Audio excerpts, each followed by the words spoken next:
A 19-year-old girl was found dead in the freezer. The hotel is affiliated with the police department. The hotel bio research place is affiliated. The crematory place is affiliated. Everything that about that hotel is affiliated with that police department in Rosemont. They have the same address. 2 live videos that was posted by those 2 people that's affiliated in gangs, posted live videos in details about what happened to Kanika, what was going to happen to Kanika. All that's facts to the case. Everything else is the images, is made up, said, and everything. Y'all people have to understand. Y'all got to figure out what's true and what's fake. And even the fake shit, I keep telling y'all over and over, the fake stuff also is telling us the real deal. Hello, ladies and gentlemen. This is Edward Joseph, and Let's Talk Live. Ladies' Night, Part 2, hosted by Charnetta Positive, vides only. All right, let's talk. Well, today, peoples, has been such an interesting day. I am here. I am back live, and I am going to talk about some things, peoples. People's Ladies' Night, Part 2. Hosted by Charnetta, Positive Vibes Only. You guys come on in. You guys come on in. You guys come on in, for there's so much to talk about, peoples. You guys come on in. Peoples, I am here and I am back, and I am back to talk about Ladies' Night.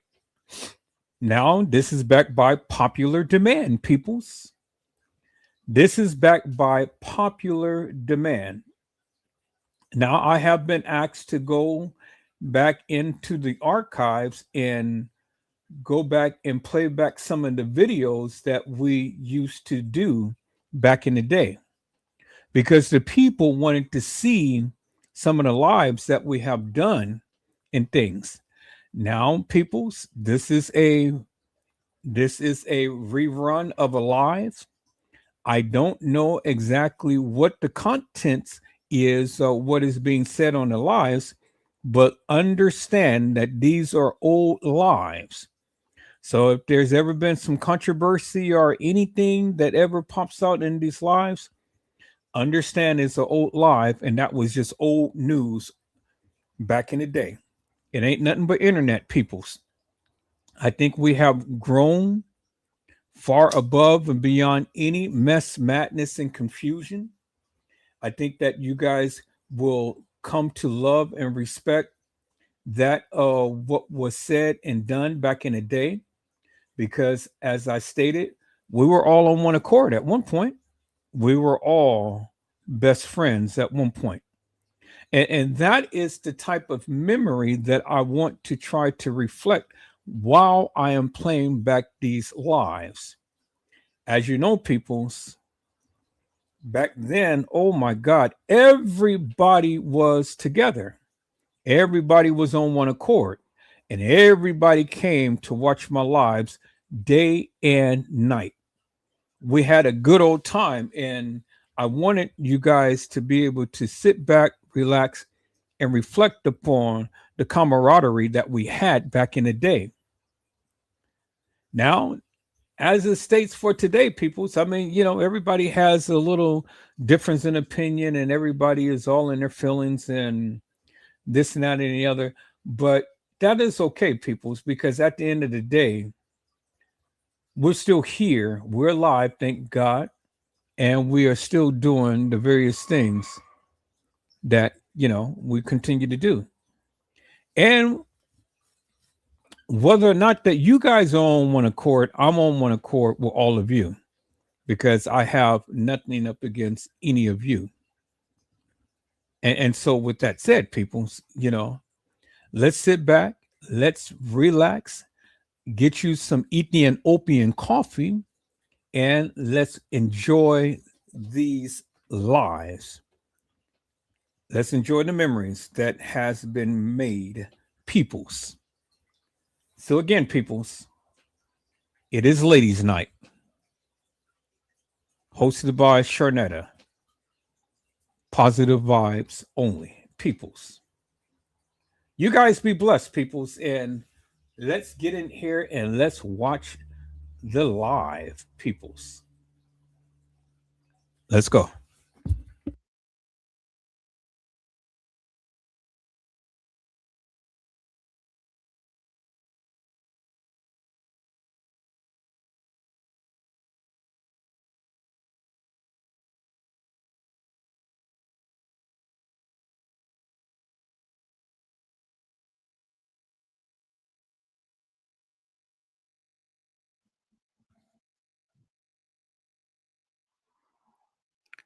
Hello, ladies and gentlemen. This is Edward Joseph, and let's talk live. Ladies' Night, Part 2, hosted by Charnetta. Positive vibes only. All right, let's talk. Well, today, peoples, has been such an interesting day. I am here, I am at home, and I am on the chat. Peoples, since we have been doing the positive vibes, the young ladies had decided that they wanted to come on and do another session of positive vibes, Ladies Night Part 2. So tonight, Miss Charnetta, she is going to host the live on tonight. All ladies, you guys come on in. You guys come on in. Charnetta, I don't think that your device is connected, so you have to connect your microphone so you can come on in. So, ladies, you all come on in and stuff and join the live. This is going to be a wonderful night on tonight. Charnetta, I don't think that your mic is connected. It says you need to connect your mic before you can be able to connect. So, ladies, y'all come on in. Y'all come on ahead and support the channel. Support Miss Charnetta. Support each other. Come on and let's have a conversation. Charnetta, if you can hear me, you have to connect your microphone so you can be able to come on to the live.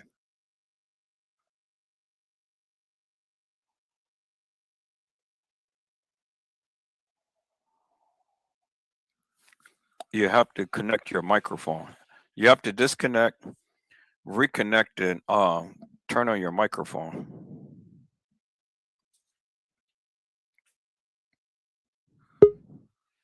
Okay. Nope. Your microphone is not connected, so you have to connect your microphone.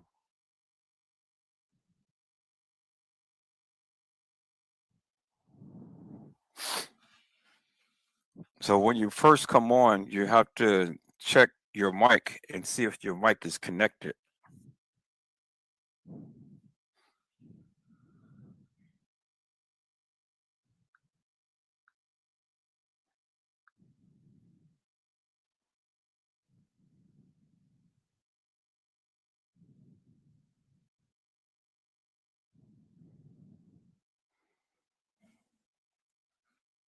So disconnect your live and then reconnect your live. Make sure that your microphone is connected.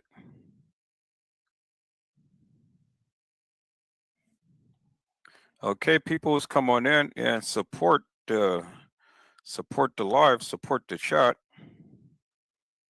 Miss Charnetta, she's going to be hosting the Ladies Night Part 2 on tonight. So you all come on in and you all come on and join the live. So Charnetta, disconnect your live here and then reconnect. So I'm a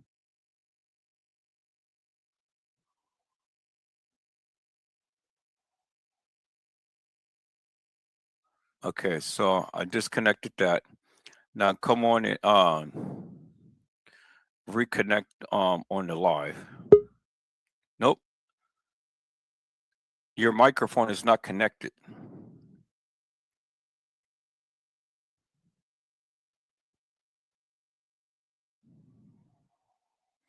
It's telling me that your device is not connected, so you have to connect your microphone.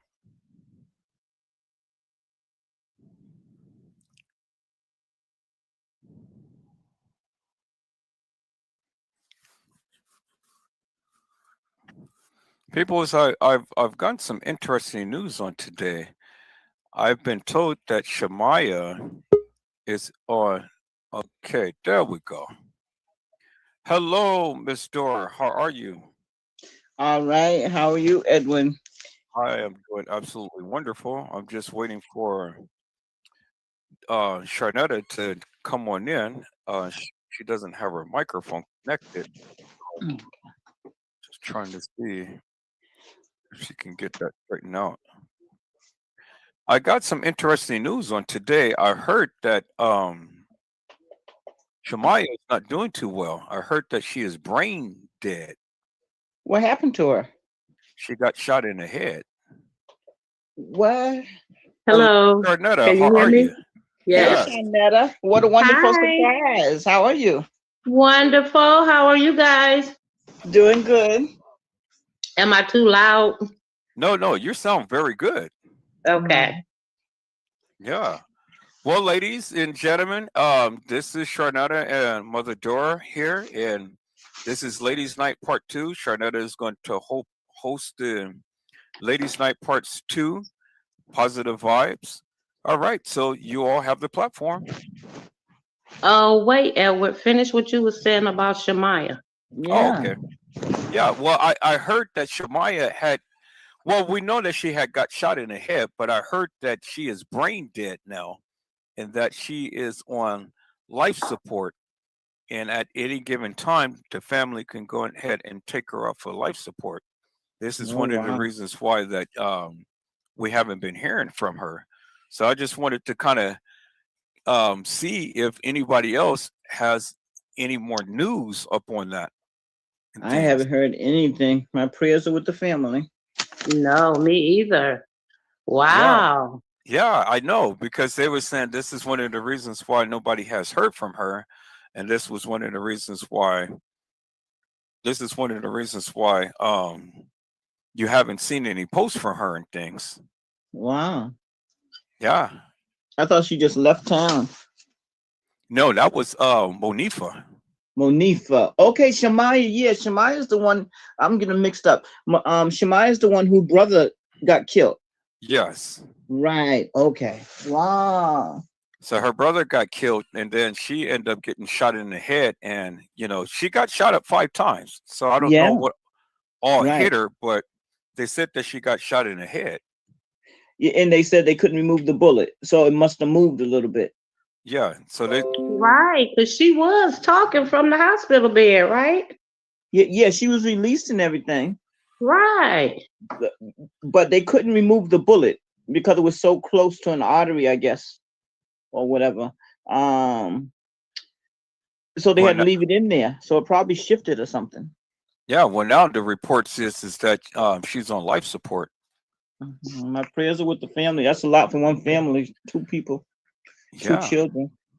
Wow. Yeah, this is really something. Wow. Any life lost is a tragedy. Yes, that's true. I totally agree with you, Mama Doris, on that part. Oh, Jesus. Wow. You know, Mhm. I kind of have mixed feelings and things because on one hand, I kind of want to say that's what she gets, but then on the other hand, the humanity side of me saying, Yeah, and this her is family have to tragic. go through. Yeah, Yeah. the loss of for her family, 2 children Hmm. in the same year. As a matter of fact, Yeah. that's a This lot is, on the parents. oh my God, yes. And see now Yeah, on but that we aspect, have. Go ahead. no, I mean I was going to say on that aspect, that's what I was kind of saying because you look at it all the way around, it's a tragedy. Yeah, yeah. These kids, they do stuff, and they don't know if something like even if some kids don't even care, they be like, I don't care if they take me out tomorrow, whatever. However they talk, they leave their parents behind, their sisters, their brothers, their children. It hurts them. They leave them behind to mourn for them. Yeah. So it's bigger than Yeah, them. that's why we have to be careful about, what we say at this time, you know, Right. because Yeah, you because reap what you it's not sow. the parents' fault. That's It's not right. the kid's fault. Her sisters, her brothers, her cousins, her grandmother. No, And so yeah, that's what my compassion goes out to.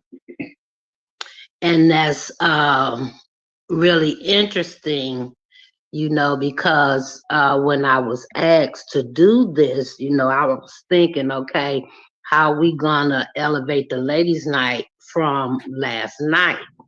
Mm-hmm. And what I was thinking is on this same level of what he is saying.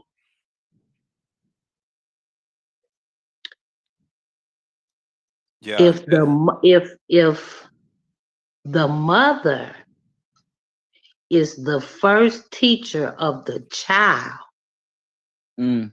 where are the mothers with Mm-hmm. all of these children, young adults involved? Right. Right. Well, That's what my topic was going to be tonight.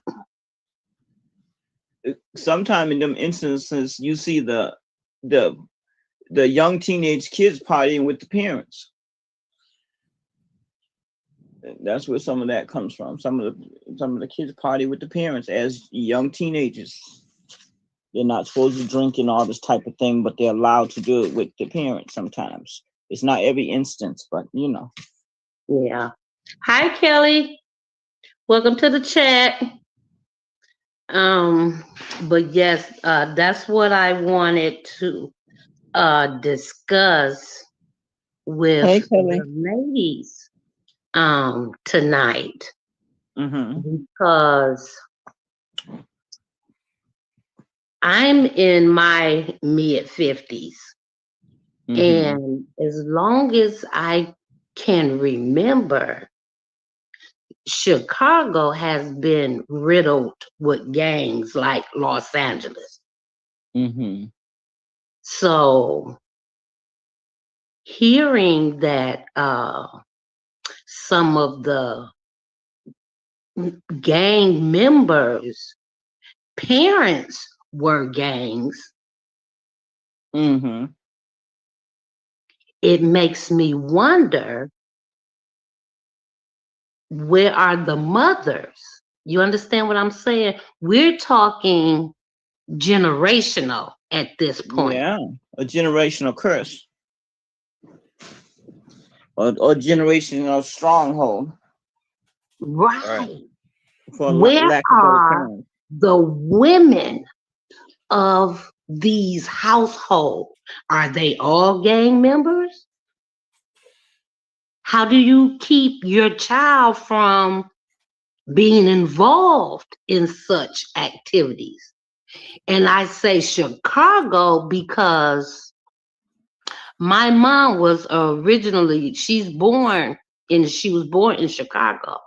And Mm-hmm. my grandmother, she left Chicago when my mother was like 3 or 4 years old. Mm-hmm. So I guess that what gives me a kind of little link, you know, with what happens there, because that's like Right. my mother's birthplace. Mm-hmm. But it makes you wonder, it's a lot of kids that has died, that has been dying. Yes. What is it about Chicago that they can't shake or get away from, or keep their children away from that gang or those gang mentalities?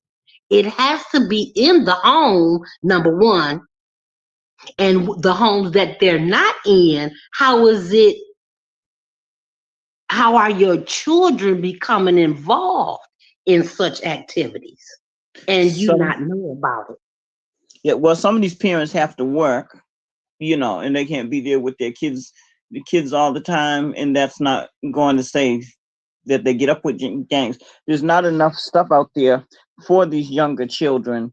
And the thing about it is, not only are a lot of young adults and young children dying, is there's no investigations. It's all swept under the rug, like they're expendable to society, the society of Chicago, of a lot of different places. I'm from Boston, and well, I was born in South Carolina. All my family is from South Carolina, but my mother brought us up here as children, and it's a lot of gang stuff here too. But the thing about it is, you can have like 9 children brought up in the same house, and they come out 9 different ways. You know, Right. we was brought up in the church. My mother adopted 6 kids, and we always had foster kids in and out of the home. And a lot of the kids, half of the kids are still into the church, and still in the choirs or organists and stuff like that, working in the church. You know, and a couple Yes. of them aren't, but most of them, um, not too many. Well, none of my mother's children went into a gang. Maybe 1 or 2. You know. Because, okay, I'm from Michigan, and my parents they were separated. Uh, None of my brothers are involved in gangs, you know. We were latchkey kids, you know. Yeah. So I wondered, because we keep making mention of, um to stay on topic with Kanika Jenkins, she was Right. reared up in such an environment. Mm-hmm. So that makes me want to know about the mothers. Mm-hmm.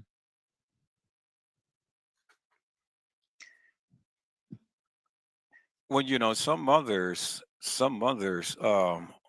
because they're not with the fathers and things, has to be the rear bearers. They're the ones who had to kind of like scrape up and scrounge and do other extracurricular activities just to try to make ends meet and stuff. And so, with that being said, um, it it's to a degree to whereas, okay, well, we have to survive, the best way we can. I mean, some may not have the greatest education and things, and some may have to tend to do certain types of things in order to, keep food on their table and whatnot. And so this is one of the ways of where they know how to, assure that something is coming in. And so when they go and go that route, then the kids tend to follow suit and stuff. So I kind of understand to a certain degree, but then I mean, it is what it is. I mean, this is reality. Yes, I kind of understand what you're saying, but I'm saying I'm in my 50s, okay? And Chicago has been dealing with gang activities for years, as long as I can remember, even in my early teens, like Los Angeles. Okay. So as a mother, knowing the future, or how Chicago, not the future, but how Chicago is, and a parent would want more for their child, why wouldn't you leave Chicago? Why would maybe I'm not phrasing it correctly, but I'm trying to understand how it's going from generation to generation to generation. What is it about Chicago that they can't break that stranglehold on those gangs? Well, you That, have I to guess that's what I'm asking. you have to understand is that a lot the Bible teaches us and tells us, these days is going to happen and stuff in the last days that children is going to rise up against parents. There's going to be people is going to be lover of themselves, is going to be lovers of each other, and so on and so forth and all. And so the generational curses is stems from the sins of one of the parents and things, or both of the parents. So all of these things that we're speaking on, when we're trying to figure out, those things happened back in the day, but yet is very prevalent. I mean, very prevalent from today as well. And as far as trying to leave a situation, it's just not that easy to just uproot and go anywhere and things, because it's everywhere. I mean, you may leave Chicago, you may go to Indiana or something like that, and it's still the same thing. So it is a mindset that is instilled into people. So, you have to change your mindset if you're going to change anything, because just changing locations is just not going to be sufficient. And that brings us back to my point. And like Kelly is saying, her aunt left Chicago to save her sons. So I'm only assuming that, once a lot of people migrated from the South, after slavery and all of that, a lot of people migrated from the South to the North, right? Okay. And my grandparents were a part of that migration. After living there and my grandmother having 3 children, my mother being the second oldest, and I have a younger uncle under her, right? Okay. So it had to been gangs developing during those times, right? Not just mobsters, but we're talking about, if I'm in my 50s, we're talking about 30 years, 35 years ago. That's I'm trying to start at that level of it. Okay. Now, if she left, Kelly's aunt left, how do you knowingly know in this city, this is how it is? This is the culture that's developing in this city. Why can't you leave? Oh, excuse me. Go ahead. No, that's my question. Is it how do it become a mindset? I think that you know how they say it takes a village, to raise a child. I think the adults dropped the ball on this one. I think that not only the parents, the firemen, the policemen, the mayor, all these people, they dropped the ball. You can tell that they dropped the ball early on just by knowing all the corruption with the higher uppers and all that. And maybe some of them stayed because they had hope. They said, well, if I try this way and try that way, trying different angles to make it work, because they had faith in the society, in the police, in all these people that were dropping the ball, that didn't care about them in the first place. You know what I mean? Because it takes a community. So if they're pushing to get more playgrounds for the kids, more activities for the kids, and if the system is corrupt anyways, and if your children are dying and there's no investigations, that shows that they don't care already. And so why would the community, the higher uppers in the community, make different alternatives for kids, different outlets, instead of them being in trouble? They can go here, they can go to the Y, they can go here, free care for them, Right. like after school care for the children, and all that all kind of sports for the children and stuff. And they didn't care. We can tell right now they didn't care. So I'm just speculating. They didn't have much stuff for children to do but get in trouble.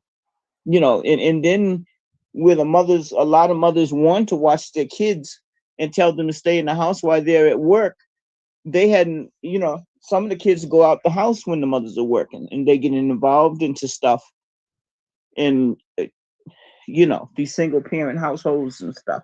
And then you find it in 2-family households. That's true. Also, because as soon as they go outside, before they get to the corner store where their mother has sent them, they passing these sort of people, and or they're saying, you're gonna come hang out with me later. Where we're hanging at? We're hanging on the corner. Where we're hanging at? We're hanging here. We're hanging there. It's not we're going to play ball. We're going to do this. Where different communities have baseball games. They're playing against the South Side. They're fighting against the South Side. Okay. You know what I'm saying? The Yeah. higher uppers dropped the ball, and they were corrupt from the start. And a lot of people didn't know how deep the corruption went. They probably thought it was one or two, and they're trying to get some stuff passed for the children, and it's not passing. Why? Because they do not care. It takes a village, and the village is not responding. Okay.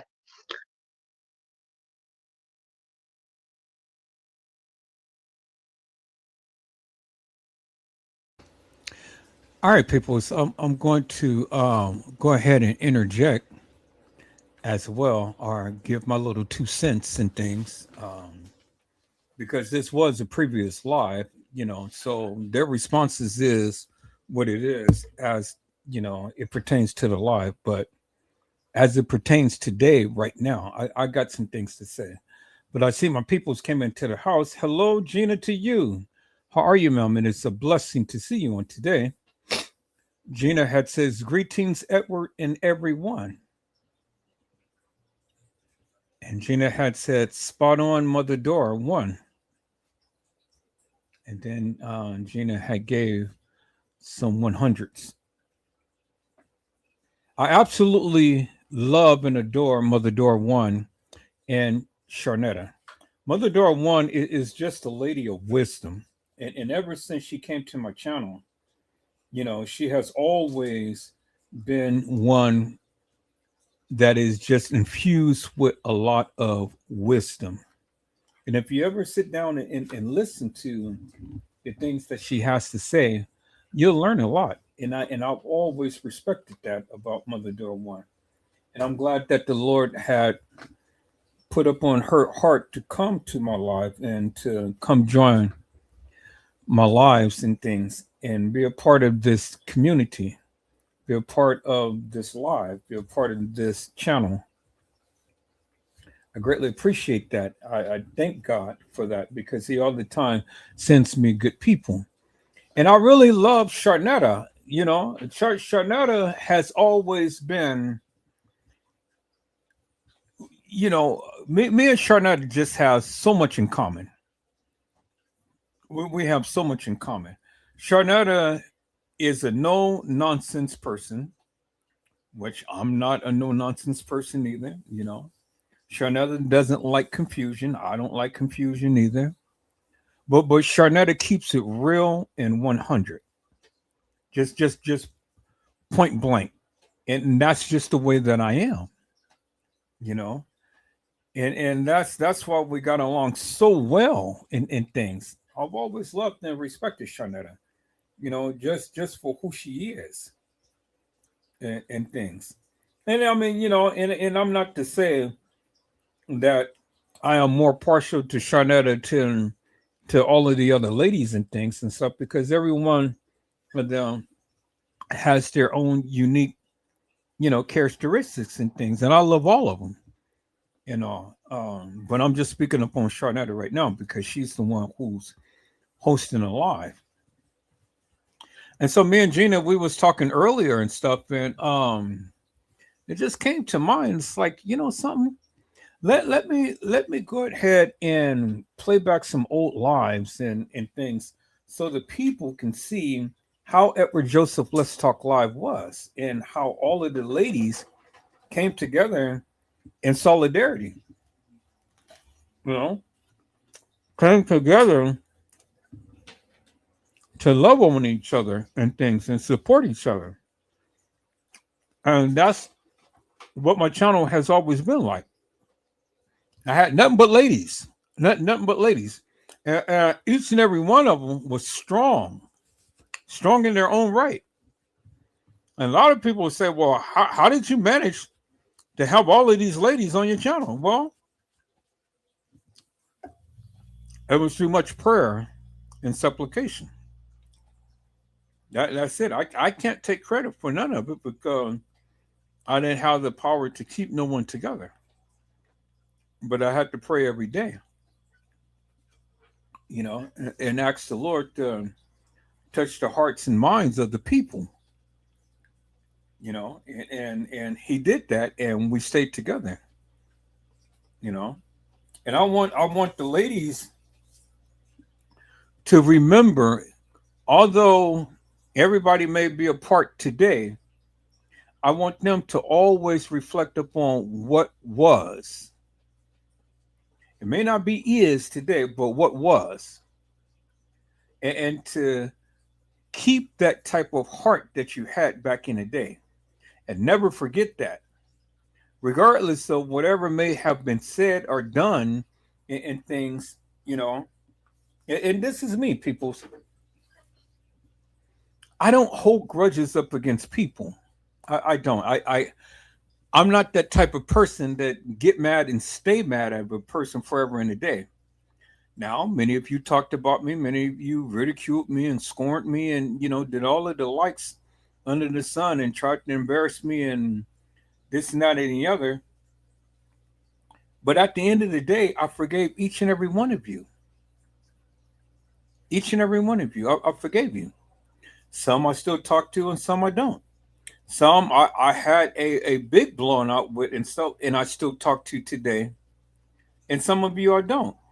But understand, it ain't me, it's you. You're the one who's holding on to all of this madness. You're the one who's holding on to yesterday's memories and things and stuff. I've moved on. I go to sleep every night, sleeping real good, not even thinking about you. And some of you just can't leave well enough alone. Some of you, are ingrained into keeping up mess, madness, and confusion, and which I don't understand. But I mean, hey, it is what it is. It's what it is. But it doesn't affect me because I can't allow people to affect my space and to affect my place. You see what I'm saying? See, whenever you get to the point to where you allow people to consistently and insistently bring you down and things, well then, it's time to go. It's time to go. You're not that valuable enough in my life for me to keep you up on my mind and occupy space in my place. Occupy space in my mind, or in my heart, in my conversations. It's just crazy, people. It is. I come to realize how some of you really are, because some of you have really shown your true colors. Some of you have really shown your true nature, your heart. And it's very discerning to me because it's that, never thought in a million years how some of you can be so cold and callous. And it's incredible. But that's the type of heart you have. Now, you may live a miserable life. You may not have no friends. You may be a recluse in things. You may be to the degree to where people really don't want to be around you or be bothered with you and stuff. And then you try to twist that around and make it seem like it's everybody else. No, it's you. It's you. Some of you got some cold, cold hearts. And it's incredible. Absolutely incredible. Some of you can't leave well enough alone. People talked about you. People said this and that and the other. And you still tripping off of that madness today. And that's been 8+ years ago. Or probably less than that and stuff. But it's been many years, I should say. And you still holding on to yesterday of what they said about you. People, it ain't nothing but internet. You know how many times many of you talked about me, talked about my family, talked about my kids, talked about my mama. Yeah, it hurt it. It hurt it because I'm human. But see, the thing is, I will never come on here and allow you to browbeat me and beat me down and not say anything. Do you understand what I'm saying? No, I'm not here to take nobody's abuse. Period. I don't care who you are and things, you know. But you got to understand I'm human too. I have feelings. And it's very disheartening to see some of you act in a manner to which you're acting. Some of you got some cold hearts. You couldn't even come and send your condolences to people who you used to politic with. And that hurts. It really does. It hurts. Whether you like 82 or you didn't like 82, or whether you like some of the other ladies that didn't like some of the other ladies and things, I did. And I had a purpose and a plan for each and every one of the ladies, every last one. And so when they came to my channel, I welcomed them with open arms. But I have to be open and candid, because the way that I am with them and the way that I was with them back in the day is the way that I am today. I've never changed, people. It's my personality, my attitude, everything. None of that stuff really changed because I am who I am today. You know, I am who I am today. And they can tell you that. When I talk to them and stuff, you know, I'm not no Dr. Jekyll and Mr. Hyde. Yeah, I get upset when people come in with their hilarious and nefarious attitudes and mantra and doing all of this stupid stuff. But for the most part, you know, I'm easy going.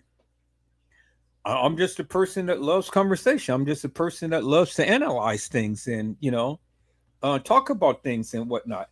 I'm a person, I'm a people's person. I like for people to come together and, you know, we chalk it up and we do things and stuff. You know, that's just the way that I am. But some of you are not like that. And that's why I had to push away from some of you, because you're toxic. You got a toxic attitude. And you can never see the silver lining in the cloud. It's always raining and jury on the other side of the rainbow. And I don't want to be in that type of area to where it's always time degradation. That's not me, people. That is not me. If you can never see the positive attributes in a person, and you're all the time pointing out the negative things about a person, well, you know what I say? Examine yourself first before you ever speak about anybody else. Take a retrospective look at your life and see how things is going for you. You know? And don't be so quick and so judgmental upon everything. Oh my God, peoples. You know? Learn to find some good in even in the most negative person. See, people, I know how to handle negative. When people are just negative and they just come negative and that's all they think negatively and act negatively and things like that, you don't want to be around them. But I've learned how to combat that because I challenged them by looking in the mirror that they're trying for people to reflect. See, the thing about Edward Joseph is this. I can look in a mirror and I can see my reflection, but when I look into you, you don't mirror me. You don't mirror me, you mirror yourself. And when I say that, you mirror your selfishness. You mirror your conceitedness, your high and mightiness. You know, some of you, I'm glad that you're gone because now I ain't got to sit here and have to even deal with your madness. Some of you, I'm glad that you chose to leave yourself because you wasn't doing me no good. You wasn't doing the channel no good. So why even have you hang around? You know, it's incredible, people. See, when I have conversations with some of you, it's always about somebody else. But you never take a retrospective look as to whether or not you may be at fault. It's always somebody else did this, somebody else did that to you. But did you ever start anything yourself? Because see, when your name keeps rising, but then you're the common denominator.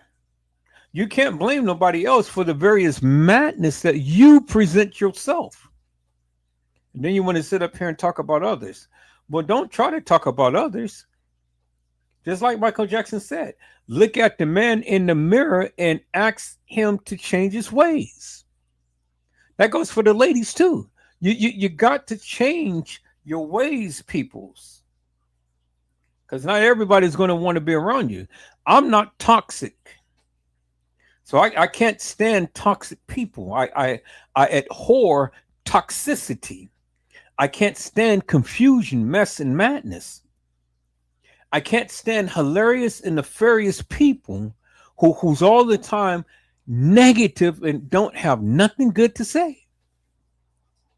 You see what I'm saying? I can't stand people like that. Can't be around people like that because it's draining after a while. I mean, you hear the juicy news, you get it and stuff. It becomes interesting just only for a moment. But then when you get that day in and day out, oh my God, boy, no, don't call me. Don't come on my live. Don't say nothing to me. Don't even be around me because I can't stand toxic people who never take a retrospective look at themselves, but all the time being judgmental upon others. Learn to stop being judgmental people and learn to start opening up your heart and start loving up on the people. Love the hell out of them. And then that way they won't give you no issues.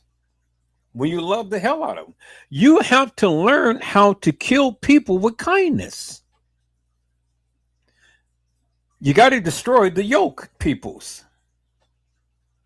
You got to destroy the yoke. It's like the song I used to sing. His yoke is easy and his burdens are light. I used to sing that song all over, everywhere, all across the bay, at church and everywhere. But see, this is one of the reasons why I can't really get along with many of you, because you come in with that toxic nature. You think I don't see you, but I see you. But see, I've learned to ignore that madness. I've learned to ignore you and to move on and to continue to keep doing the various things that I need to do. Because see, some of you are just a major distraction. That's all you want. It's just to take me off my narrative and want me to focus upon you and scream and holler at you. Many of you just want to see that bad side of Edward Joseph. But see, I've learned how to keep that side of me under lock and key, with chains in a padlock in things, throwing away the key, never to rise again. I had promised myself I refuse to allow anybody to take me out of character. I just refuse to, because it's not me, peoples. It's not me. I'm a godly person. I fear God. I love God. I thank God. I bless God. I honor God. I lift him up because he's worthy to be praised. But see, the thing is, peoples, I'm just not going to bow down or bend down to mess, madness, or confusion. I had enough. Those days is over with, And so I said, well, let me take it back to the time to when we were all together. We were all on one accord, all of the ladies and things. before the insults and the this and the that, the back and forth and things like that. And I was still asking Gina, I don't even know what happened. I don't understand what happened that everybody decided that they wanted to break apart. Maybe they saw the true nature of the people and decided, hey, I don't want to be around them. Which I was trying to keep everybody together. Everybody went their own separate ways. But it is okay. It's okay, peoples. Because see, the thing is, one thing I have learned by living on this earth that, you know, nothing lasts forever. So you got to take every moment as if it's your last and enjoy it while you can. And then forge and make the memories. So whenever you sit down and you want to think about something, you look up on some good memories. Do you understand what I'm saying, peoples?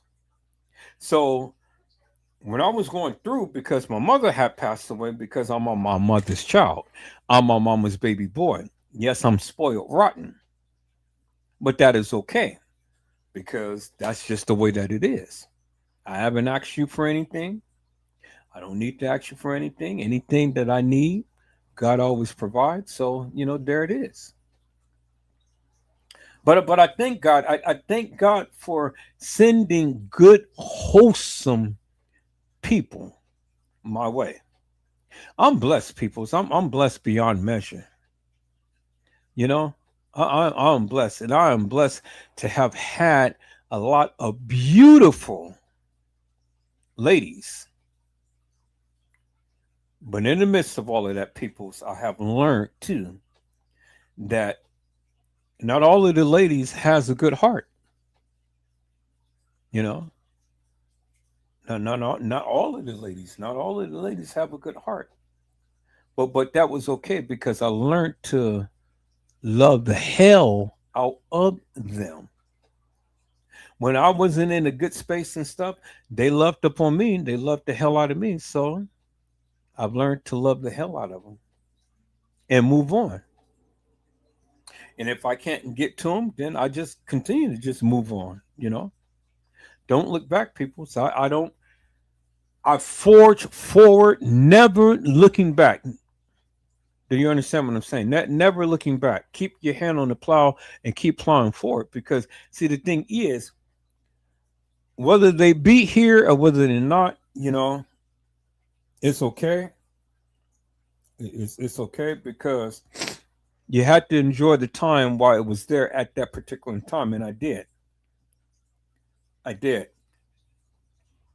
But it's by popular demand that the people wanted me to go back to the days of old, to be able to see what it was like back in the day, the early part of Edward Joseph Let's Talk Live. See, we transcended peoples many times over and stuff. And some people I still keep up in contact with, and some people I don't. But the people who I don't, bless them. I don't have nothing bad to say about them and stuff. Because see, the thing is, peoples, every individual will show themselves. All you got to do is just continue to keep watch, fight, and pray, and just look, and then just just listen. And when you listen attentively with your heart, not just with your mind, not just with your ears, but listen with your heart. And if the person is genuine, well, then you found something wonderful. But if they're not, well, then you'll notice that right off the bat. Everybody has an intuition, peoples. And you need to follow that little voice that tells you, hey, you know, because that little voice is only there to protect your mental, your space, your happiness, your peace, your joy, your tranquility. So listen to the voice, peoples. Listen to the voice and thank God for the voice. Thank God that he whispers to you. Because see, anytime God needs to get your attention, he don't have to talk loud. All he has to do is just whisper. And he's trying to see, are you available? Are you here with an open heart? Or are you here with a closed mind and a foul mouth? Well, we went through that, peoples. But that's okay because we got through it. And this is why I play back the lives and stuff, because, you know, I had to go back and listen to the voices of the people, you know, had to go back and listen to the voice of the people because, see, when Charnetta speaks and when Mother Dora One speaks, I'm always listening. Well, I listen to everybody, but I listen even more so attentively to them because it is a lot of knowledge and it's a lot of wisdom. It's a lot of understanding, you know. And if you really listen attentively, you'll learn something. And that's with everybody, but certainly with them too. I love them dearly and I respect them to the hilt, you know. I do. And like I say, people, this live is not intended to bring confusion, bring bitterness, bring wrath, bring anger towards nobody and stuff. Because, like I said, when I'm playing back these lives, I don't know what the lives is going to be about. I just know that this is a title that I have, and you know, I want to rekindle the moment. And so that is exactly what we're doing right now. It's rekindling the moment and stuff. And so you guys sit back, relax, and listen attentively because every last one of the ladies has a story to tell. And it's their story. It comes from their heart. It comes from their lips. And the best way to be able to understand is to listen. You got to listen to learn, and you got to learn to listen. And peoples, when you do that, then I guarantee you, you'll learn a lot.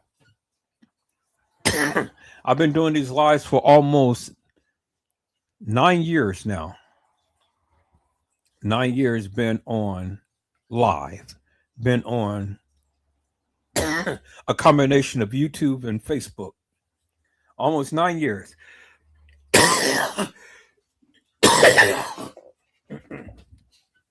And I tell you, I wouldn't give this up for nothing in the world. This is what keeps me happy. Because I was going through a depression at one point, you know. Like I say, I lost my mother. I lost my brother. And that hurt it like you wouldn't believe. And then I lost some good friends along the way. And 82 was one of my good friends. And I'm still hurt, people. So I am. You know, it's just some things I just can't let go. I really can't. And I try to. It ain't no need for me to sit here and shake and fake the bacon.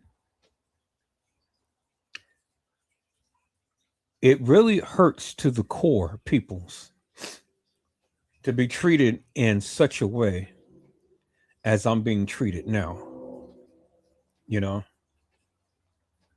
really hurts to the core.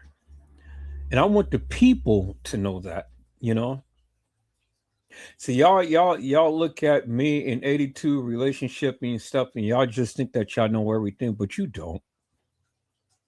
You don't understand the conversations we had. I had a person who I mentioned the name on my last live, and she called me up, and we had a good, wonderful talk because I haven't heard from her in some time and things, you know. And she told me that she respects me to the hilt. Although we had our moments, we had our moments of jousting and things like that. But see, this is where this is where when you learn to grow up, when you learn to grow up and set those differences behind you and move on, peoples, then and only then is when you will be able to live and enjoy life. But as long as you sitting around holding grudges against people for some things that they said and done, you ain't ready. You ain't ready. You will always be in a box. And I guarantee you, people, ain't nobody going to want to be around you. You're not going to have no friends. You're not going to have no family. You're going to have nothing. And you're just going to be a miserable soul just existing. And for what? It's really sad, people. It's really sad that some of you are like that. But it's okay. Because, see, the thing is, I loved you from the bottom of my heart. And I gave you the best of me. But I'm not going to allow you to arrest me and lock me in chains behind your madness. Peoples, I said it many times before, and I'm saying it again. Learn to let it go. You got to, people. So that's the only way that you're going to be able to move forward. Learn to let it go. And I have. I have let it go. But I still have to come on and I still have to express to the people what my feelings is because, you know, I'm really hurt. I'm really hurt just by the lack of candor, a lack of respect, a lack of empathy, and a lack of sympathy from the people who I called friend.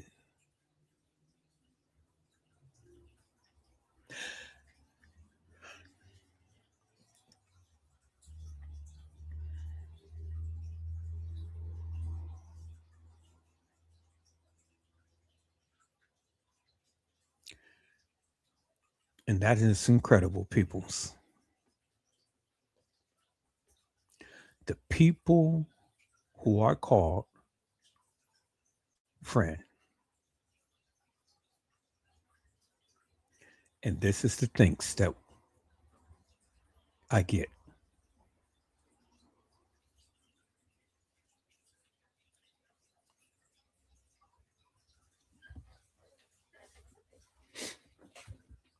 It's incredible because it makes me think of Kanika and how she used to sit and laugh and giggle and play and do all of this stuff around these people who she called friend. And at one moment in time, peoples, they betrayed her to the hilt.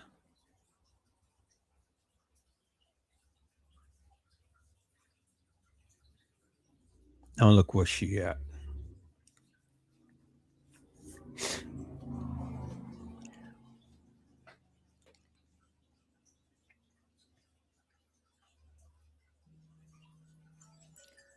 You know, it's incredible, peoples.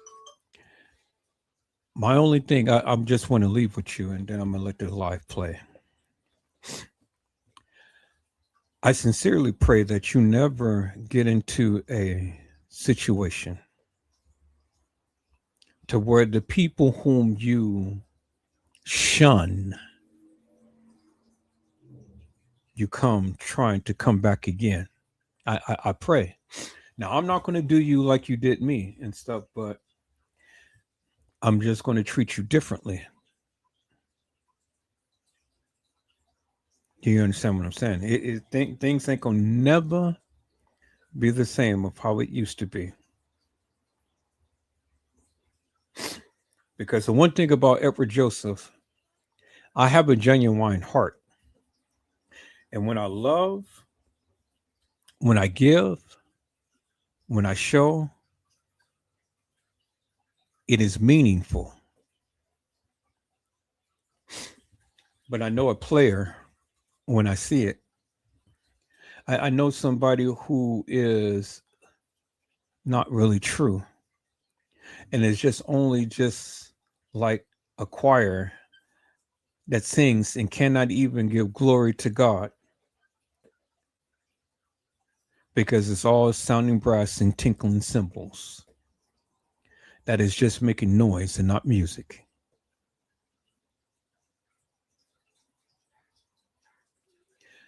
I bid you farewell.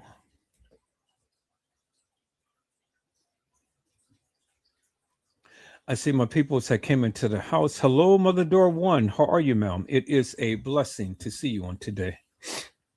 Mother Door One has says, good evening, Edward. Gina to you, mods in chat. Red heart.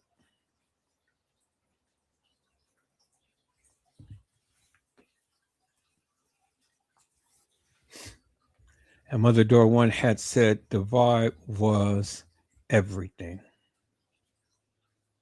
Yeah, it was at one point.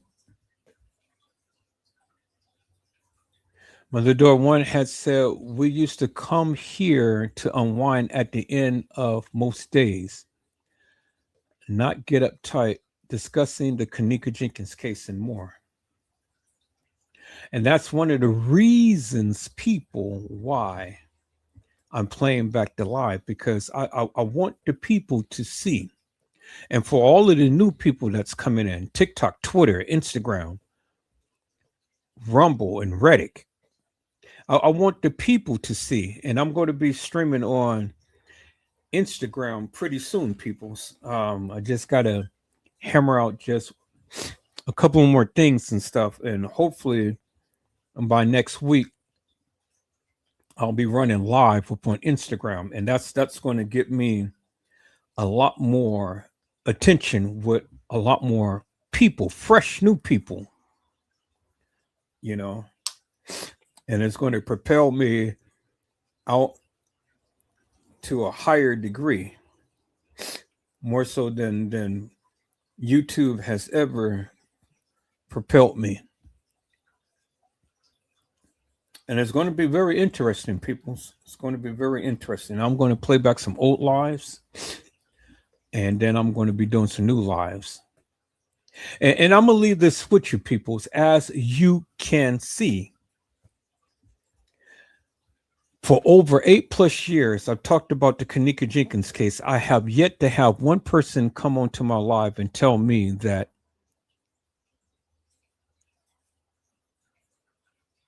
of what I was saying wasn't true.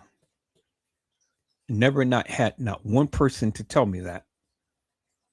They couldn't argue with me. Because come to find out, peoples, when they really did the research, and as we seen on last night with the videos and pictures and things, it literally confirmed the various things that I've been telling you forever and a day. That Kanika Jenkins is short. She's not tall. She's short.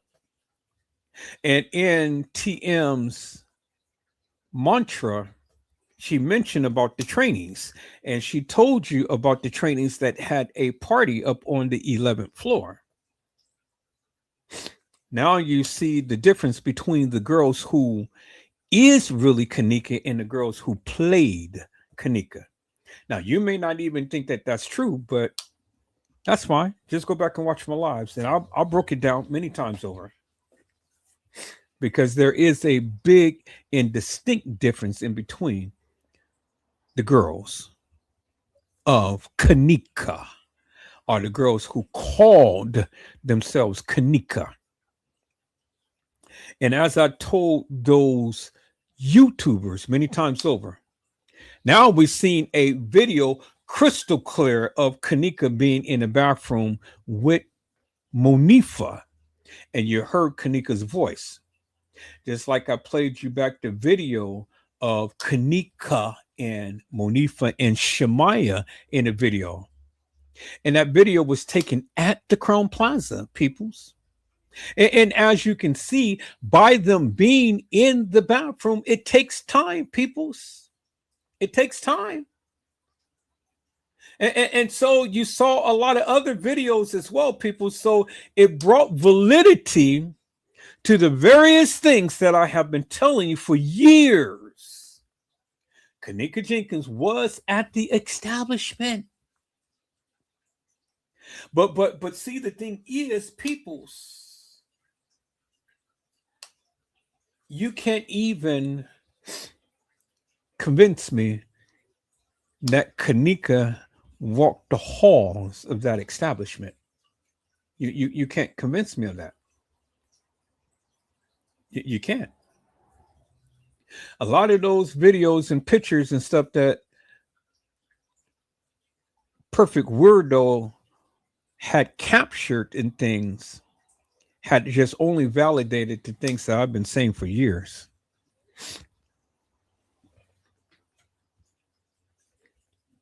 Validated it, peoples.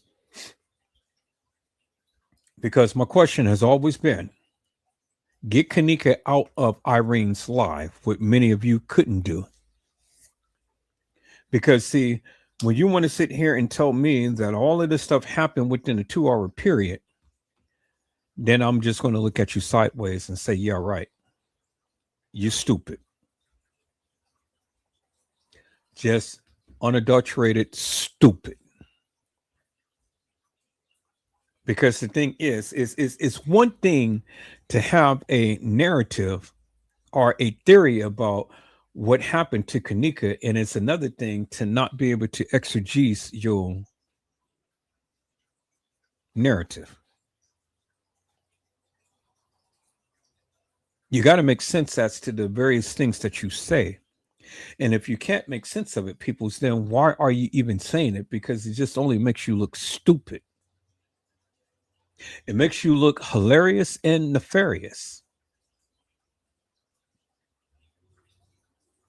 So let's get back into the live, peoples.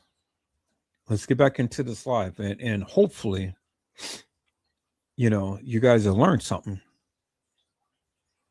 This is Ladies Night, hosted by Charnetta. Positive vibes only. Let's go.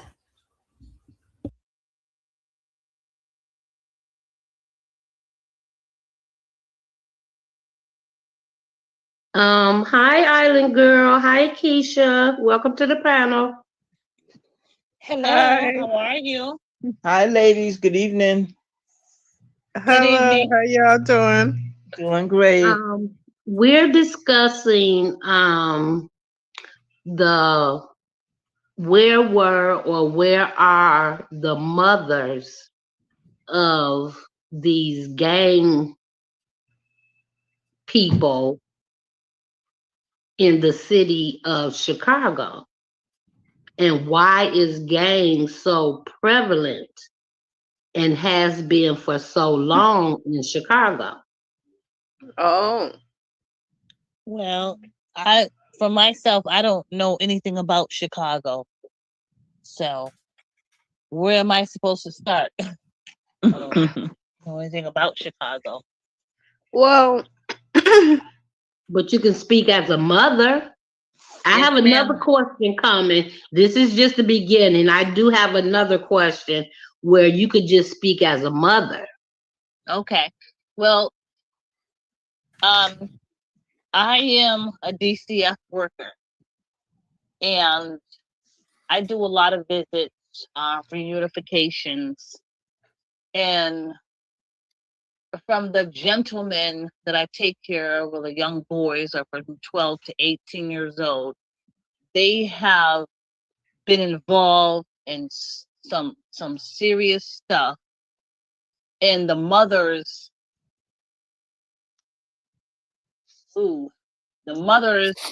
are driving the getaway cars, I should say.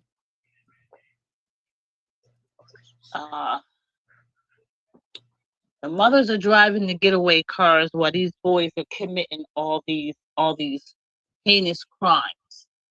So when they do that, they send them to us at a detention center located out here in Bridgeport, Connecticut.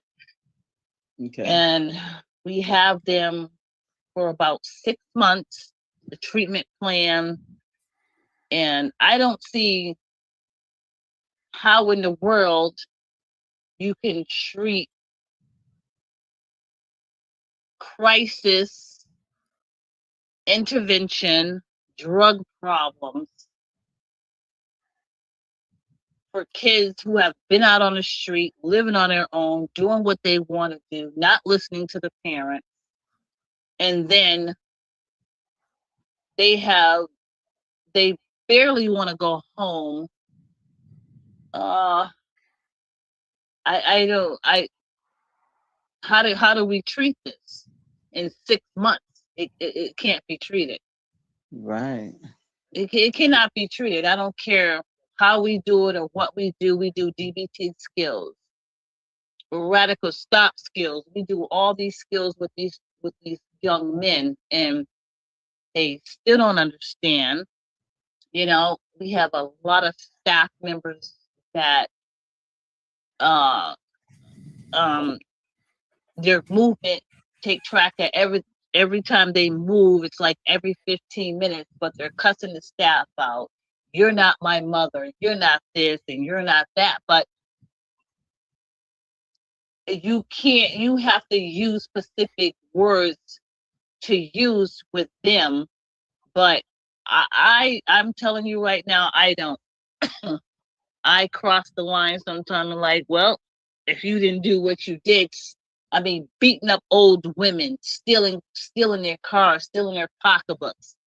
Yeah, because Kelly is saying that her family that had left Chicago because the two older boys joined gangs. Mm-hmm. And the mother didn't want them to die, so she moved them south. And the sons kind of resented her, but once they became grown men, then that's when they started to understand that she moved from Chicago to save their lives. So Right. that was just the gist of my question. One of my questions for today is, as a mother, and you see the climate that's going on there, why wouldn't you try to get your children out of that lifestyle as you seen it? Because I believe all parents want the best for their kids and want their children to do better than themselves, right? Right. So if you see that this is what the climate is here, we can't always put it on the government. We have to, as parents, we have to take some kind of initiative to save our own seeds, right? So as a mother, so is work more important than saving your child's life?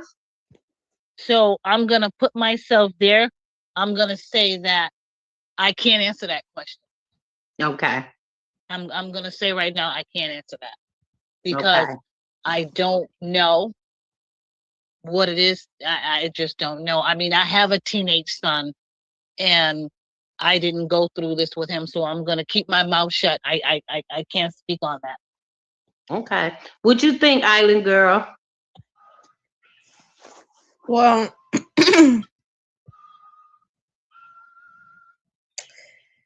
well, you have to work to take care of your children.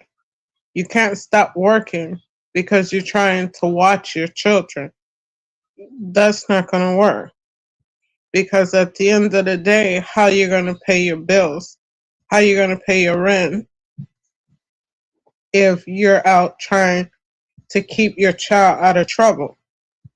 You just have to keep teaching them and letting them know about the streets. But then you have some mothers that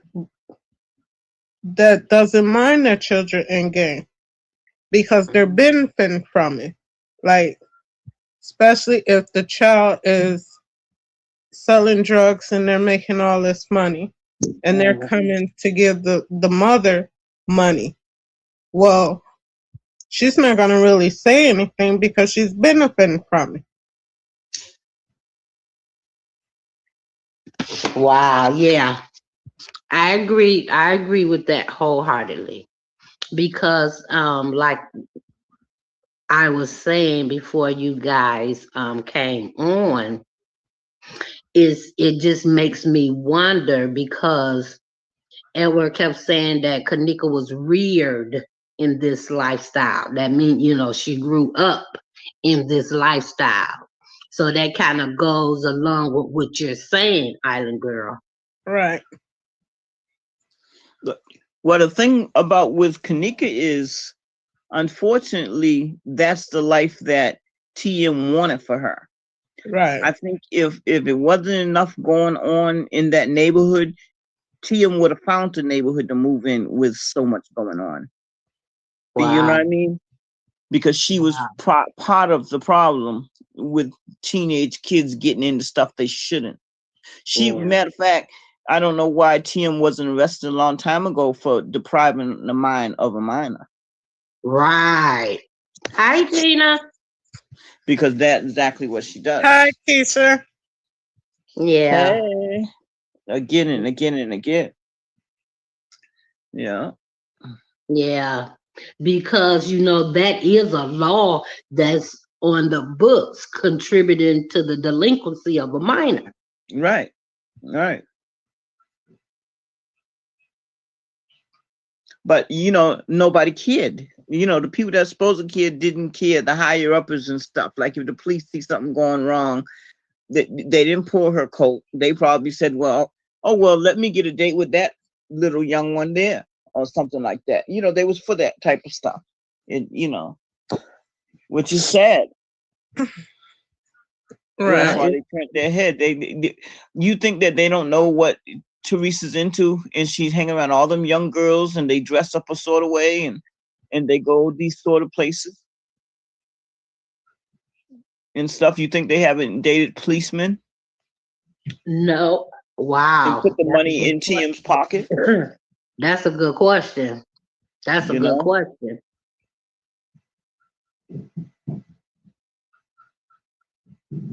That's a good question, Mama Dora. Yeah. I didn't think of it that far. So that's what Kanika wanted to get away from. She wanted to get away from that lifestyle. Nobody wanted it for herself, maybe her uncle, but she wanted it for herself. She had the sense to want it for herself, whether nobody else wanted it for her. Right. Because, it's like I had like a mental picture. Remember, maybe a month ago, Edward played a video with a young lady saying that, how they groomed them. It was like, a class, the stalking part of the game. So that got me to thinking of, okay, when you're in the game, at what point do you use your own judgment than to go through with something heinous? Right. Or that is wrong. Right. Gang life or not, even if you've chosen to be in a gang. Right. Right. At what point Does your own Do it kick conscience kick in? in? Right. Does Right. it kick in as a human being? Right. That's right. Instead of everybody pulling the trigger, one or two got to say, "Oh, this isn't right. I can't take a life." You know why? Because you can argue with anybody. If you ever argue with somebody, argument with someone, you always can come back later and say sorry. You know what I Right. mean? But Right. if you was to kill someone, it's final. It's You fine. can't come back and say you're sorry. They're not going to hear you. You know, Right. and some, kids don't see it that way. Because I grew up, fighting. We didn't hear about shootings, Right. until what, the 2000s, Yeah. late 90s. So it's Punks with like guns. A bunch of punks with guns. I guess that's why it's hard for me to wrap my mind around someone a group of friends. I'm gonna put it like that. A group of friends Uh-huh. talking me into doing something illegal or immoral based on the teachings that I got at home. Because my mom was like, if you go to jail one time, I'm not coming. My mama said the same thing. She sure So did. that made us feel like, well, gee, if you can't call your mama, you can't call nobody. Yup.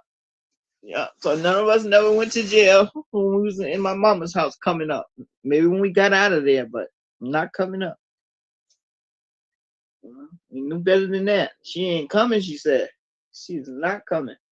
So that's why, my question, since we're doing ladies' night, it only makes sense that we should discuss the mothers of Right. these kids. Right. Okay. Well, I'm sorry that I couldn't answer that question for you No, because I no. wasn't I can't answer that because my children, they didn't go through none. My teenage children didn't go through none of these things, so I can't really say. I know I'm dealing with it with other, so I can't really speak on that, and I apologize for that. So I don't want to say something that I shouldn't say because I really don't know. There's no need to apologize. I mean, we just having an open discussion. You know what you feel in your heart. Right. I guess. Because when we say the government,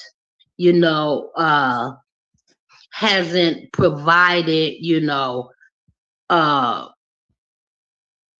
things for children to do, and how us as African Americans, have the lack of education been held back, as far as education and opportunities.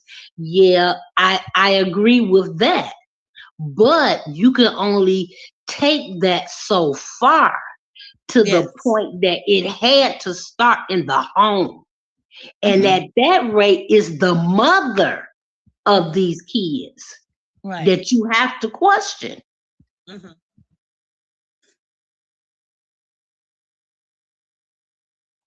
Yeah, you're gonna run into all different kind of scenarios. There's some that just don't care.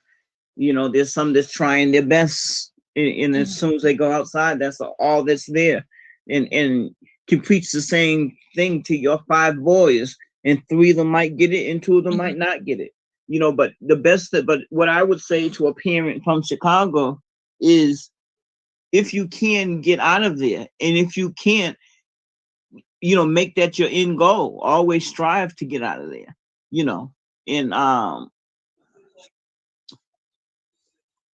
forgot what else I was gonna say. Anyway, go ahead. It'll come back to me.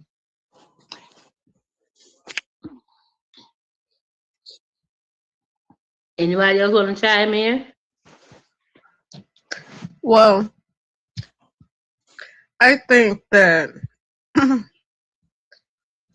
everybody paint this picture of Chicago, this really bad place. Yeah, it's bad. You know, in certain areas, it's bad. Now, you might have a mother who talks to her children, you know, guide them in the best way that she can. But if that child goes out, and it all depends on who they're hanging with, and they're being peer pressure into doing things. So they're so busy trying to fit in that they're willing to do whatever it takes to please their friends, just to say, well, I have this person as a friend.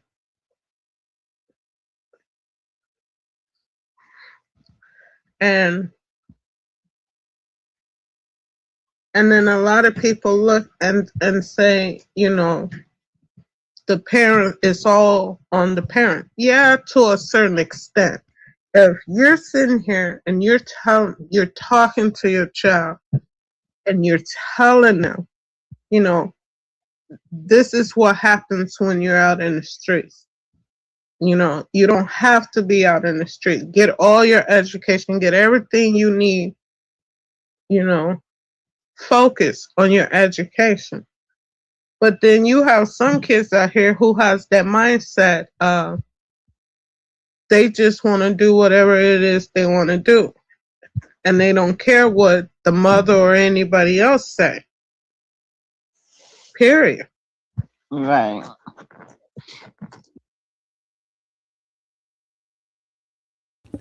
You know, people, not everybody in every situation is the same. And it really doesn't have to do so much with the location. Now, I know Chicago, you know, a lot of people speak of Chicago and say that Chicago is bad and stuff, but there's a lot of parts of Chicago that is really good that, you know, people go and they're still living, they're still doing and things. The Bible teaches us to train up a child in the way that they should go. So when they get old, they shall not depart from it. So if a parent was to train up the child to the degree to where the child is responsible, respectful, and has a fear of God, well then 9 times out of 10 that child won't get into situations to where it will impede upon a good and healthy lifestyle. But we have to come to reality, people. We have to come to reality. Chicago is hard, as well as a lot of other cities in different states is hard. And we can't sit and blanket. We can't sit and blanket everything. I mean, you know, it's wishful thinking on our part, you know, for the kids to come and to go to school and be productive citizens and things of that nature. And it's easy to blame the government, you know, because okay, well, we can't find jobs, we can't do this, we can't do that. I mean, yeah, it's always some blame to go around. It's always some blame to go around and things and stuff. But for the most part, it all stems with an individual. Now, if an individual don't want to apply themselves and you know wants to be fascinated with all of that beat bop, hanging pants and sagging pants, and you know all of that, and succumb to peer pressure and you know this and that and the other. Well, then, yeah, you're going to be a product of your environment. You're going to be out stealing, killing, robbing, doing all of this crazy crap, getting on drugs and everything. And as soon as you hit those drugs, well, then you're hooked. And it's hard to get off that madness. I know because I had a family member that was hooked up on drugs for a long time. And it hurted my heart to see them go through that and stuff, but it wasn't nothing I could do other than just pray.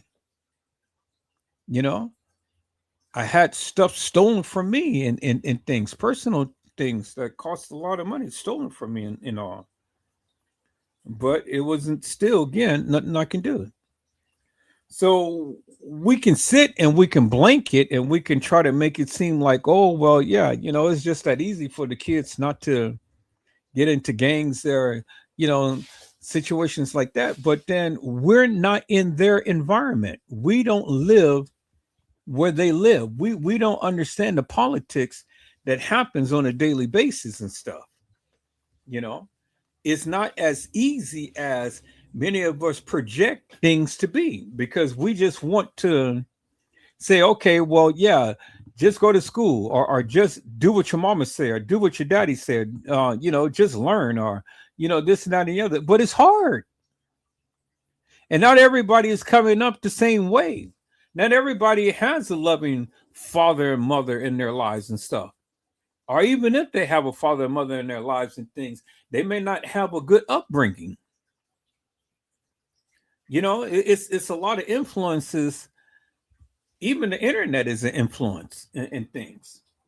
You allow your child to listen to all of this rap music and beatbox music and stuff, and all they know is killing and twerking and doing all of this type of stuff, and you get that madness in your mind, then it comes out your mouth, and then it comes into your actions and things.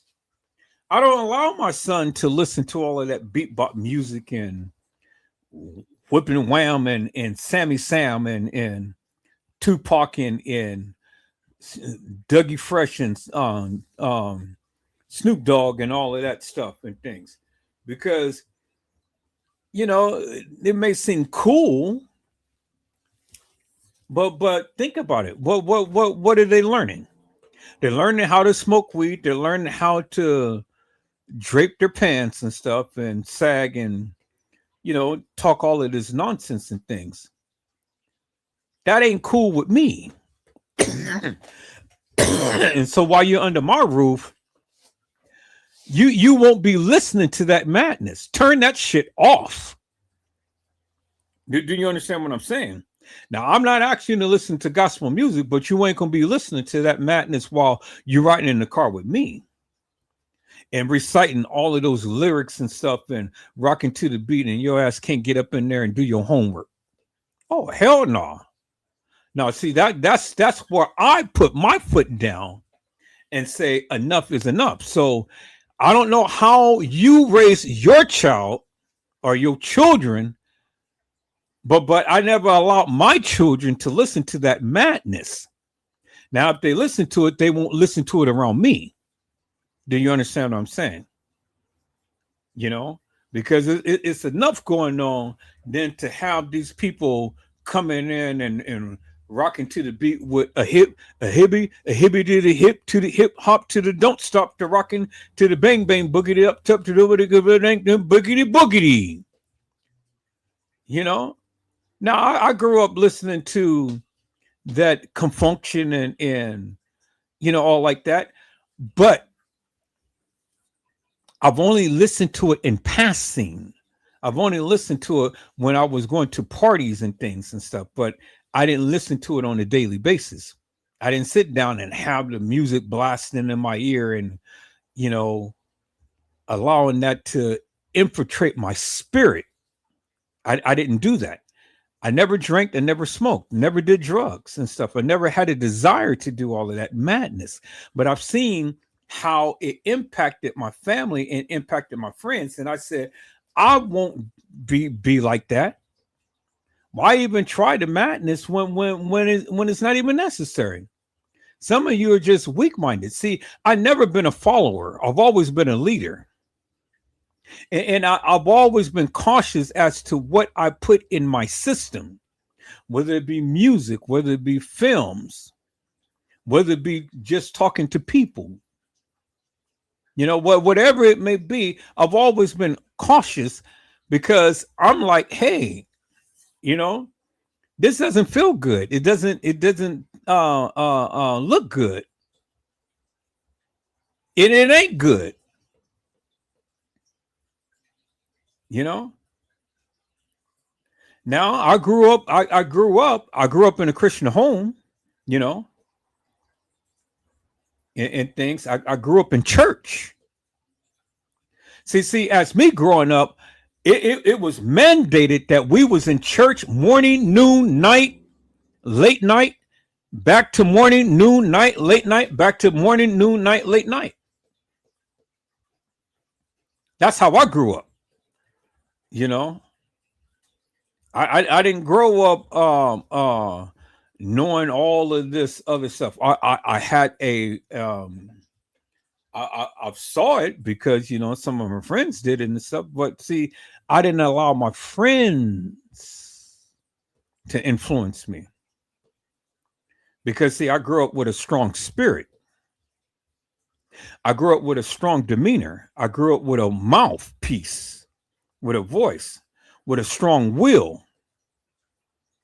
So I wasn't influenced in all of that stuff. See, you guys sit around and y'all think I'm weird when I tell you I don't even know these R&B singers and things like that.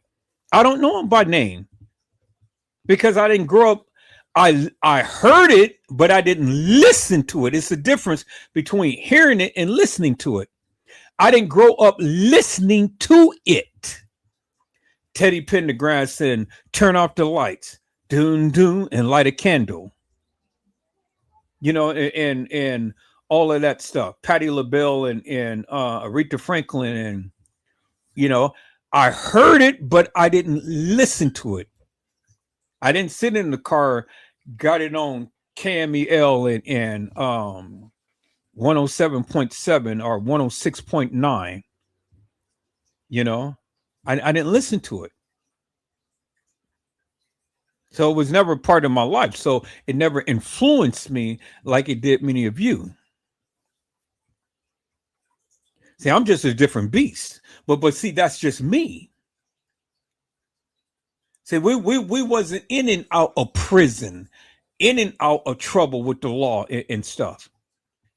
I didn't live a sheltered life. But I lived a life that it was good, wholesome. Because when I was a child, I played as a child. But when I grew up, I put all of that madness away. And I had to get real, and I had to think about a future for me and my children. I've been the provider. I've been the father that was always there for his children. A responsible father, responsible parent. Some of these fathers out there, they get impregnated all of these women and stuff, but then they don't even know the names of the children, let alone seeing them and things. And then some of you mothers, you woo,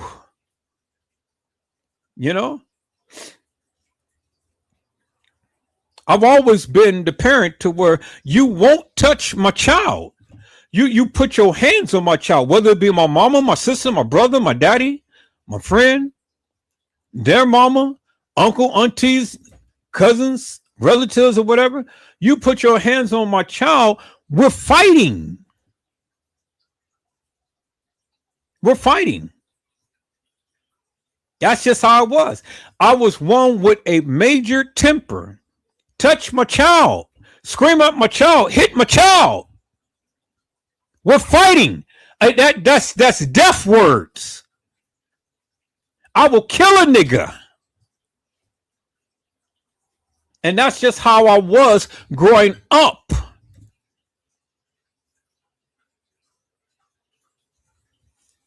But that's how I was. Do you understand what I'm saying? And I made sure that my children knew who Edward Joseph is and what I say and what I mean. Now I can't help it. See, my children didn't grow up being sassy and talking back in stuff like that. Oh hell, not me. Not me. But that's just how I was. I don't know how many of you are with your children and things. but I didn't let my children be the product of their environment, because I kept a close eye up on them. And I talk to my children and I tell them what's right and wrong. And so either you're going to respect me, or you're going to get your ass out there and do what you do. You know, it's just simple as that. As long as I'm your father, and as long as you underage and stuff, and as long as I am mandated by spiritual law and the law of the land, well, then you're going to obey what I say. Period.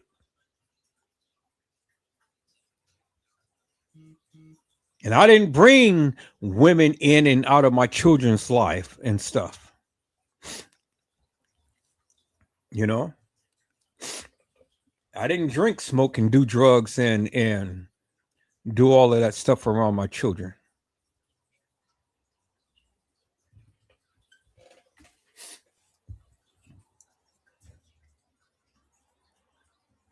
And so, you know, and it was gangs in my days and stuff. I hung with the gangs, but the gangs respected me. Do you understand what I'm saying? I hung with them, but I didn't partake in all of that madness that they did.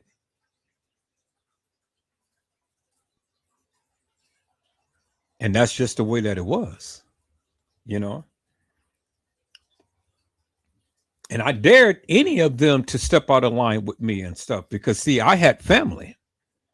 I had backup and stuff, you know. So you can talk all of that woolly popcorn nonsense and things, but I had backup. The OGs respected me.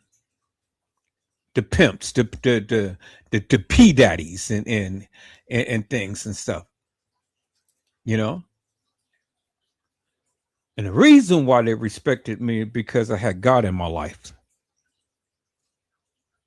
And God always protected me from hurt, harm, and danger. Whenever we go out to parties and stuff, you know, rival gang members come and things, they didn't touch me. They didn't talk crazy to me.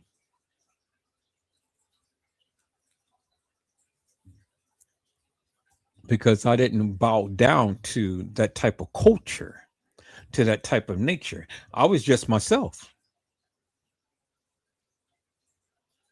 And I didn't look at them like, oh, you know, big boy or whatever, Mac Daddy or whatever. No, you just another person to me. I didn't walk around with fear in my heart. But niggas didn't talk crazy either. So you got some wannabe gangsters around here and stuff that talks all of that woolly popcorn nonsense and things.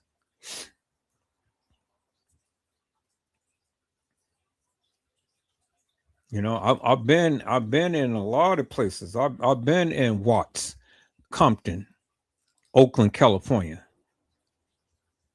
You know, I've been into the rugged areas, seen a lot of stuff, but it never touched me.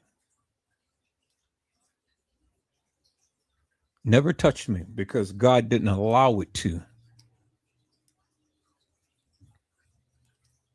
You know what I'm saying? So don't get hard on the mothers, peoples, because, you know, some of these mothers, they're doing the best that they can. They're doing the best that they can. And you know, yeah, just like Alan said, yeah, you know, you have to go to work. You have to make a living. So you can't be with your kids forever and a day. But see, the thing is that you got to build a relationship with your children. You got to talk with your children. You got to be able to interact and do with your children. Because see, when you have a child, your life ends and their life begins until they get to the point to where they can take care of their own. And then as you age, if you taught them well, they'll take care of you. That's just the circle of life. you know, and it doesn't matter what city, what state, what place you're in and stuff, because you know you got it in you got it in every state, you got it in every town, but it's all about how you carry yourself. And if you instill some goodness into your kids can go out here and live a good, wholesome life, even if you live in a hood. I know a lot of hood rats.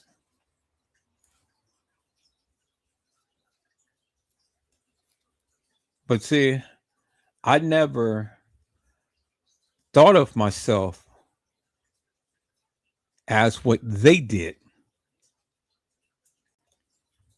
You know, I never thought of myself as what they did. I've always had a high regard for myself, and I've always respected myself.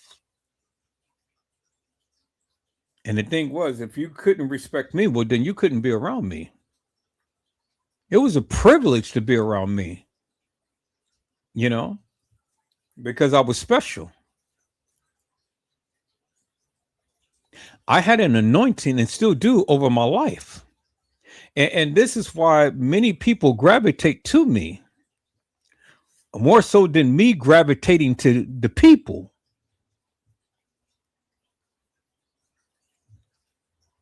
God had a special purpose and a plan for me. And I'm still acting it out to this very day. You know?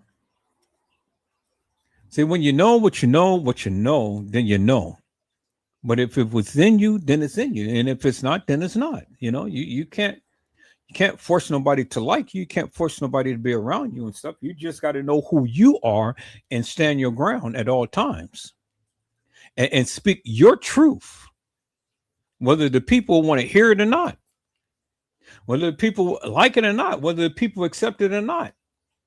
But see, you got to have an unconditional love for yourself first before you can go out and try to love anybody else.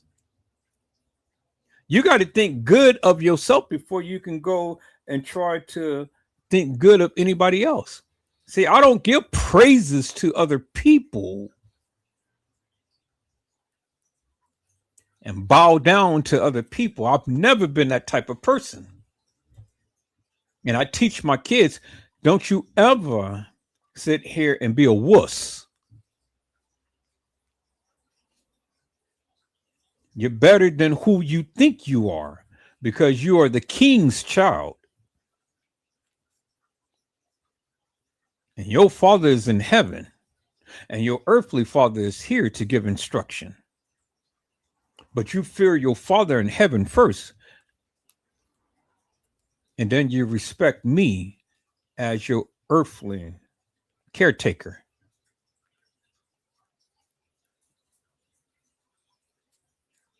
And so that's what it is, peoples. When you love God and you have a fear of God, then you'll learn to love yourself. And then when you learn to love yourself, you'll learn to love others. And then when you learn to love others, peoples, a lot of that times that will be reciprocated. But the people will respect you, especially when you carry yourself. People know greatness and people know weakness.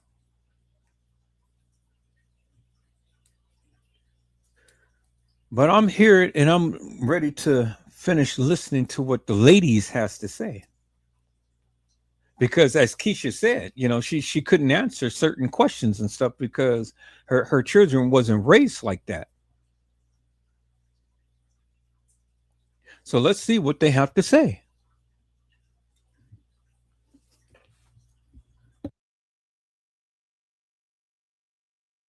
Yeah, Well, that's I kind of like know. what I was gonna say. I was gonna say that yeah, besides either leaving right now or leaving when you can, the best thing that I could say to a mother in Chicago is to do your best to instill in your child the right way to go.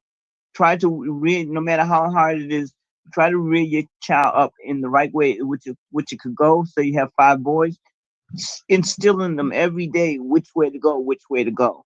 Right. Although they all might not go in the right direction, at least you did your best to still introduce them to God, take them Right. to church.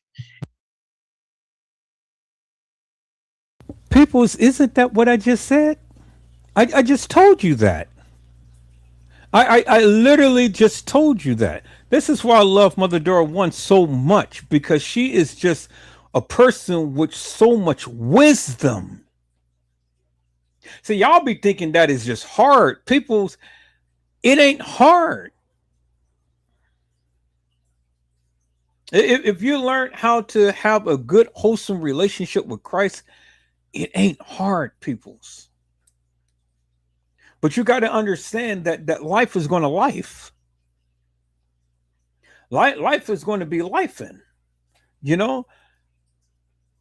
And whatever God has for you is for you. It ain't for nobody else. It's for you. And everybody's got some life lessons to learn. And sometimes life may not be a bed of roses, but it's okay.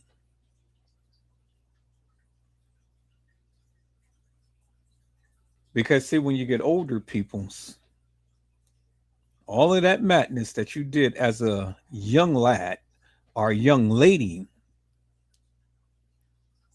life has a way of teaching you how to love and respect yourself and learn and love to respect others. Y'all just be thinking everything is so hard. The reason why it's hard because you still haven't learned.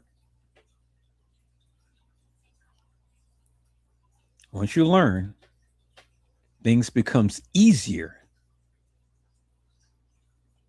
And a lot of this stuff that you guys be sitting around worrying about, you ain't even got to have a care in the world, because if you know the word, God already told you he will provide according to his riches in glory. All you got to do is ask, peoples. And the reason why you never receive, because you never ask.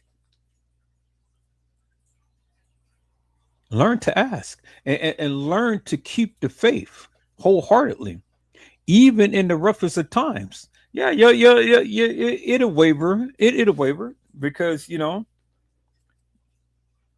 you're not used to it, but it's okay. God may not come when you want him, but he's always on time. Sometimes the Lord will allow you to be in challenging moments and stuff just to see if you're going to keep the faith. And you're going to have some crying times, people. So you're going to have some severe moments. But it's okay. Because it's just like what James Cleveland said in his song. I don't believe he brought me this far to leave me now. And see, God is a God that he just cannot lie, because he said in his word, I will never leave you nor forsake you. The righteous will never be forsaken, nor his seeds begging bread. That's God's word. And when you learn God's word, then you learn to trust in him and you learn to do what he say do. But if you haven't learned, yeah, you're going to go through some stuff. But it's okay, peoples, because that is just building blocks. That is just only set in your path for a reason to help you. So learn to grow. Is that all right, peoples? I love you. Now let's listen in.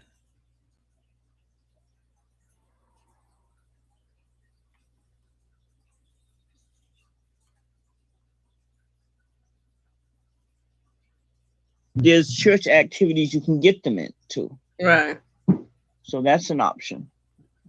But then you also got to understand that a lot of the fathers is not in the picture. and you have some fathers that's actually game banging with Right. their children. Yes. So Yes. it's hard for the mother to try to keep that child away if the father is game banging with his son. Okay, people. So my question is, whose fault is that? You knew the man was game banging in the beginning. You knew what he was doing. You knew he was selling drugs and doing all of this stuff. You laid with him. So since you knew in the beginning how this man is, what is your complaint? I said, what is your complaint? See, a lot of you ladies, y'all mesmerized about all of this madness, by the gold teeth and the jewelry and all of this lingo type of madness and stuff. Hey, would it be like brother and brother man and all like that? And that swagger, that swag is what they call them. I'll call it Negro conversations, niggerish conversation, ignorance conversations. Y'all be mesmerized by that madness. And once he impregnates you and stuff, now, you where are you? Are you going to help me out? Hell no. You was just a fling. You was just a thing. He looked at you like a piece of meat on a string. Now you left trying to raise a child on your own. Now, who do you blame?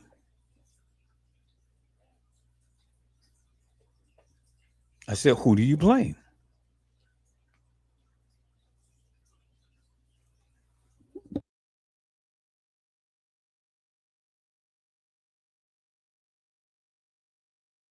It's hard.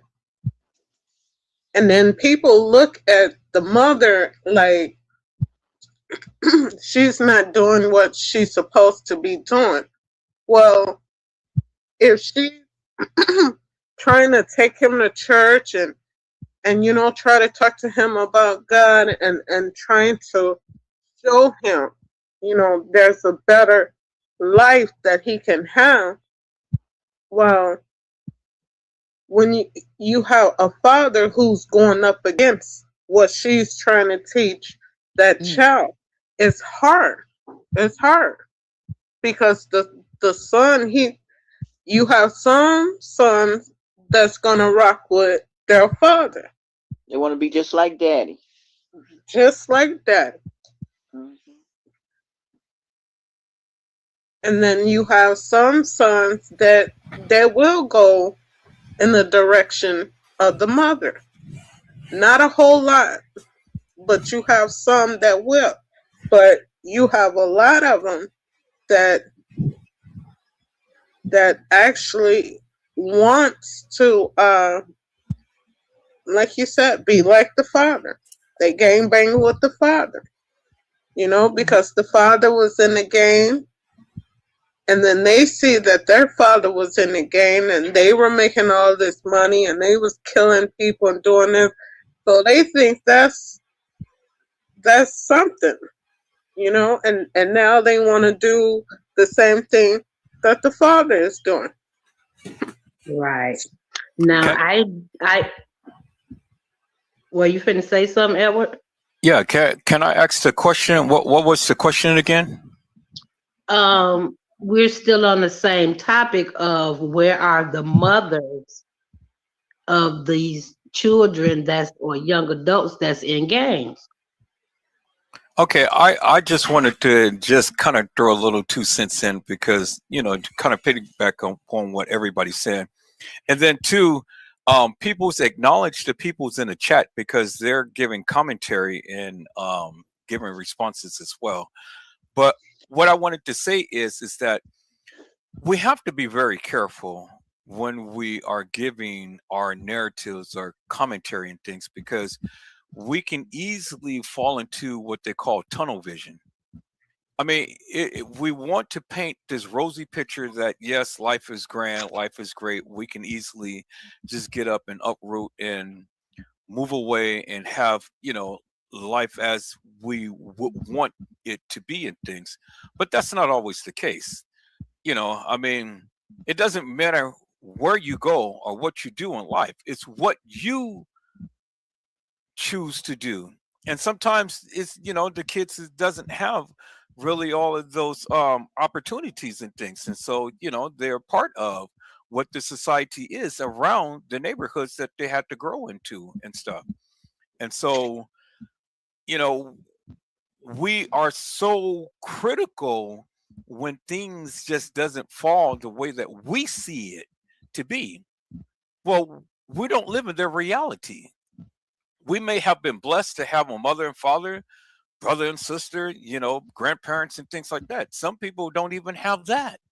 Some people don't even were brought up with some total strangers and stuff, when parents had left them on a doorstep and somebody had went and took them in, and then when they got old or of age, they abused them or things of that nature. So we have to be very cognizant as to how we look at things and stuff, because it's not easy to raise a child, and all mothers is not all the same, you know and everybody life is different. So when we look at the life not in a funnel but as a whole, and can truly understand and appreciate mothers for what they do, and for mothers that what they don't do, I mean, everybody is doing their best.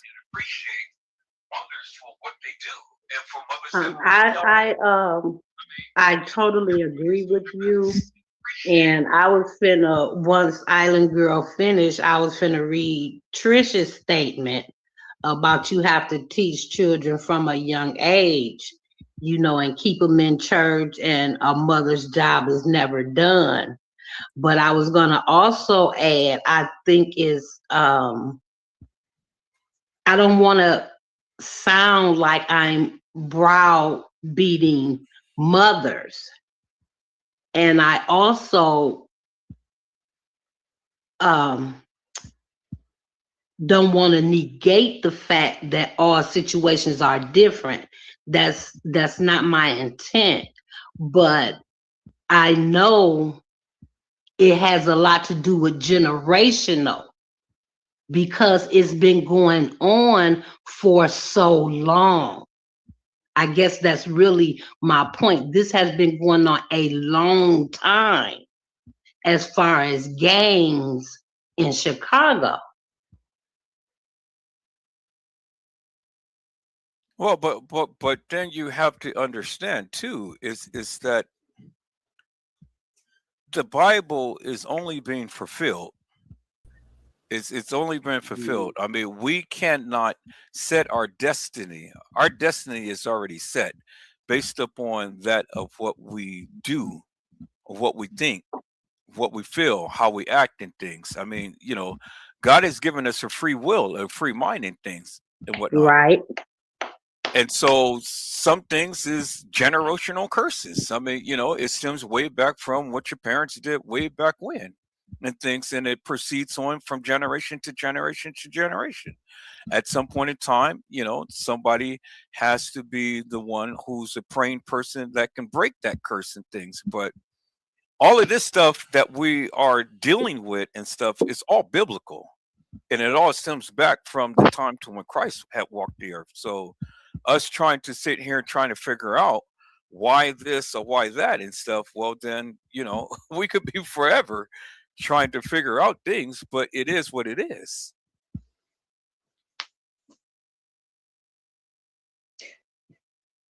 Yes, I'm saying the best thing a parent can do is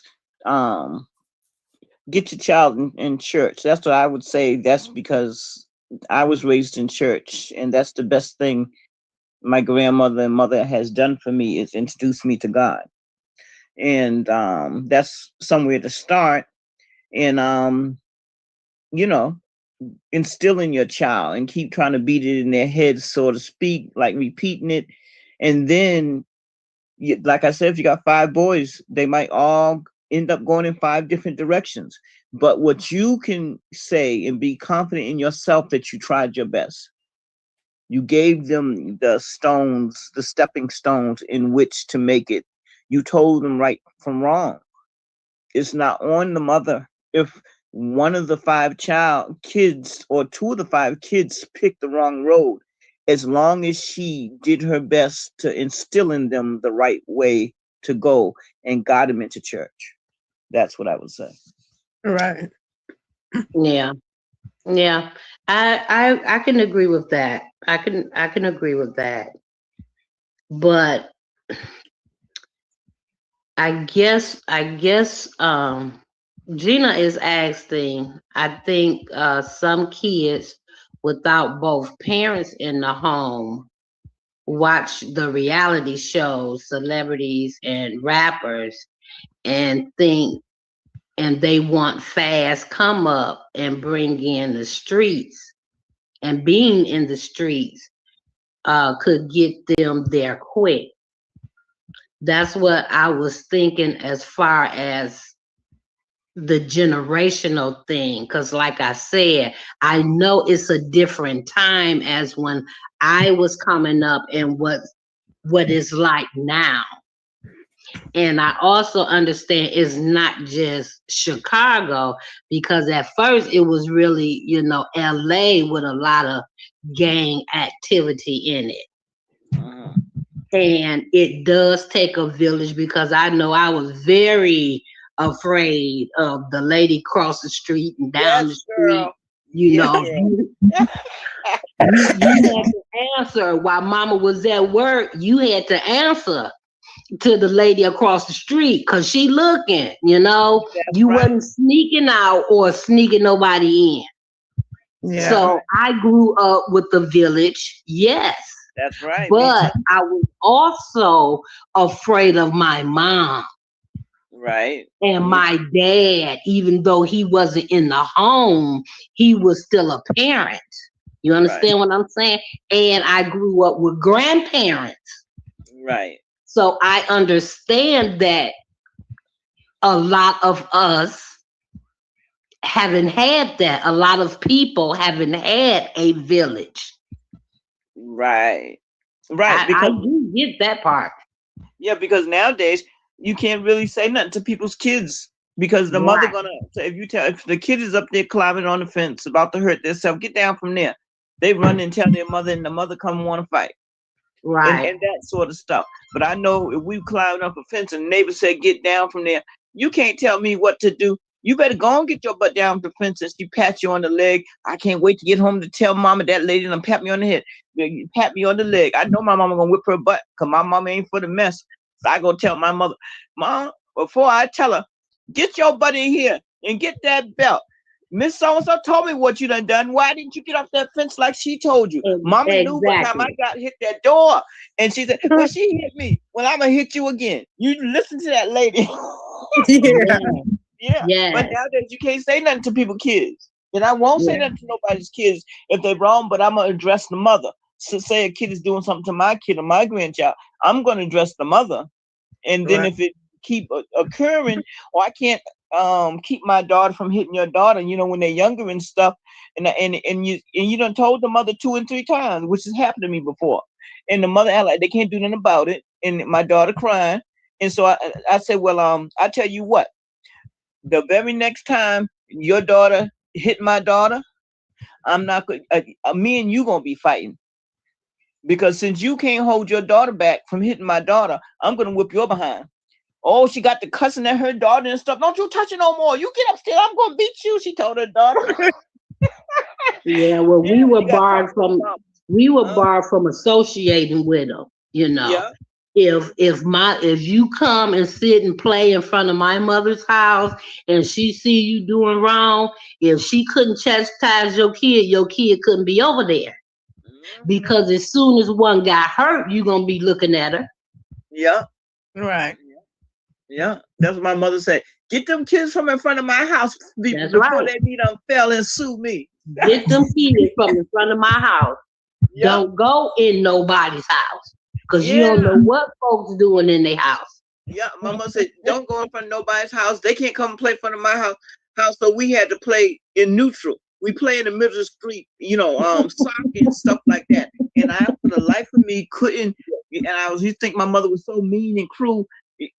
She tell people, get from in front of my house. And once we talk our friends to come over here and play with us, because we can't go across to their street, my mother go out the window and fuss at them. So we got to get in the middle of the street and play. And then once I got older, I figured it out because my mother was raised in the country where her parents were sharecroppers. They picked cotton and stuff, and they got on the wagon and went to the country and went to the town and sold it. Every whenever every so often. But they were sharecroppers and they had a big family. My grandfather was a preacher, my grandmother was like a woman evangelist and whatever. But they didn't have another house for miles. And so Right. I guess where they got that from, get from in front of people's houses. Right.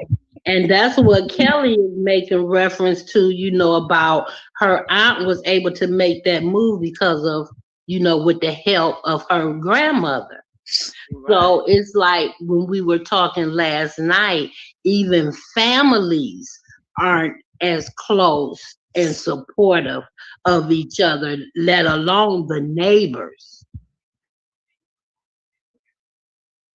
Right. That's right.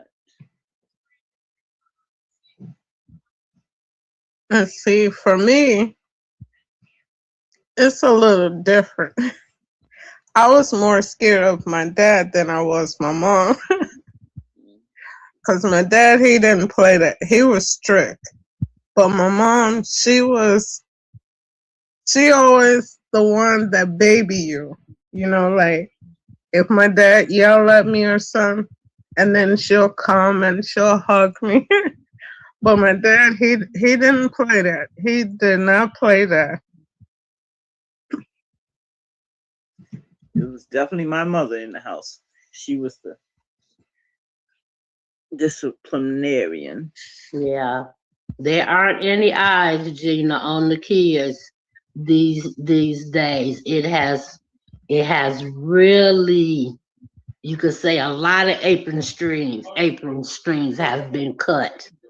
Yeah. And I just feel so sad for the generation under me and the generation, my great nephews, now it's like, how do you help steer them or, on the right roads instead of falling into situations such as this?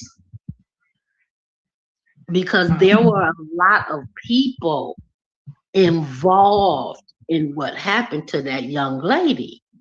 Yeah. And it's like they just blindly, to be with the it crowd, follow this road. Yeah. It's like a feeling like none of them must go to church. They can't. To see that and not say nothing and take part in that, they can't be church people. They can't be going to church. I recall what made me think of this also, as I had to been like 12 or 13, and our uncle said, we were walking to the store, and he was like, okay, when we get in the store, I'm gonna pull this gun out and I want you to take all the money out the register. And the first thing fell out my mouth was shh, because I already knew the consequences when I got home. Right. And his response to me, he laughed at what I said because I didn't hesitate with the curse word, okay? That's right. I had totally forgotten who I was speaking to. That's the first thing. Right. But the next thing was I knew what he was saying was wrong. That's right. So that what leads me back to the house. You understand what I'm saying?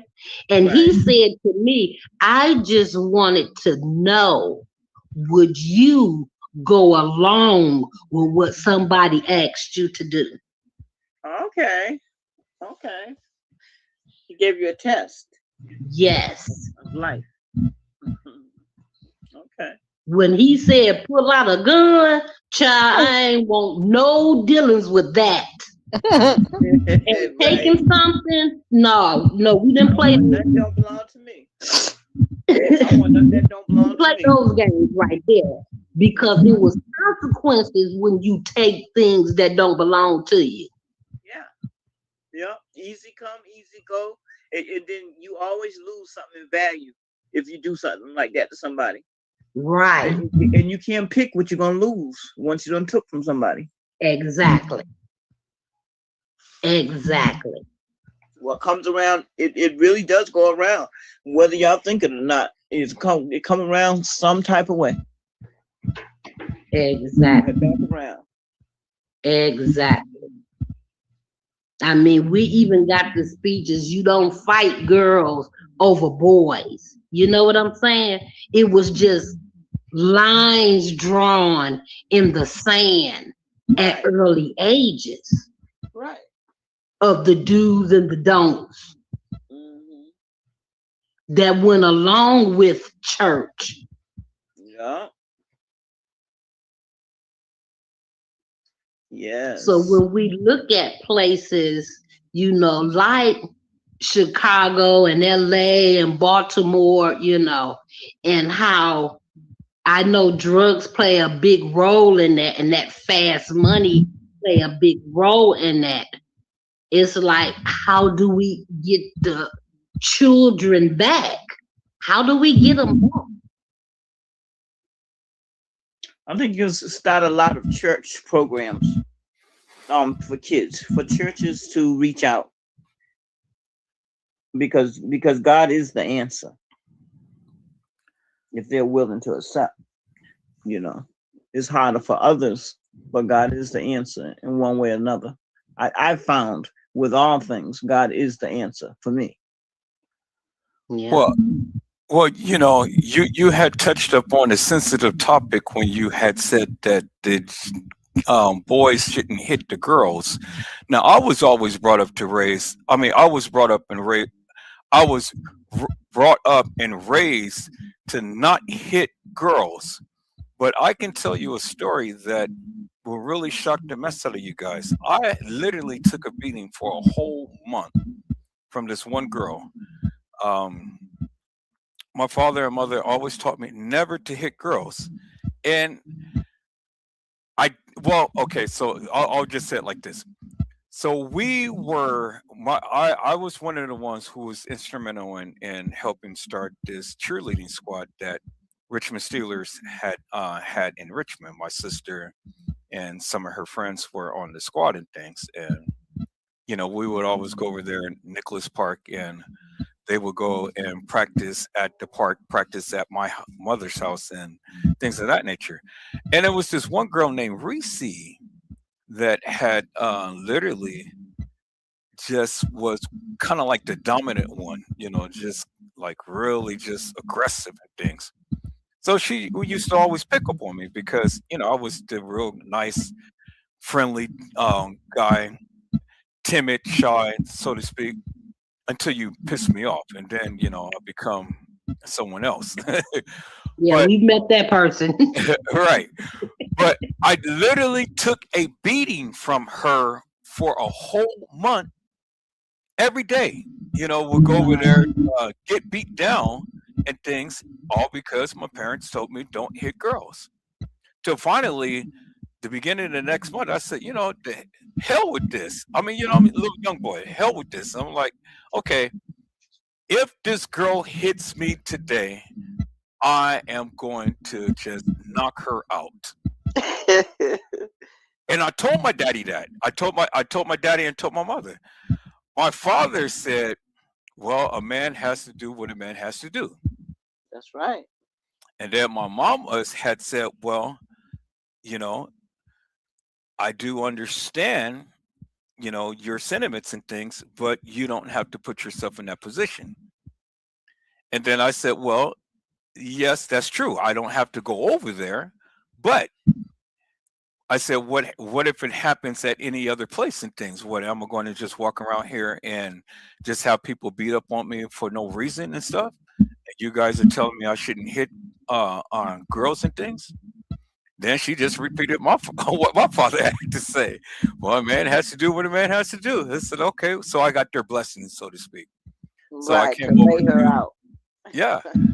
So I came over to the park and, she hit me and things and, did all the little things and stuff. And I just kept telling her, "Please don't touch me. Please don't touch me." I said, "Now, if you touch me again, I'm just going to knock you out." And so, she was just all ha ha ha and all like that and stuff. So she just kept hitting me, kept hitting me. And I was getting mad. I mean, it takes a lot for me to get mad. And I was just getting mad. Every time she hit me, it was just like another notch up for me to just really wall out on her and things. So finally, I just snapped. And when I snapped, I mean, oh my God, it was nasty.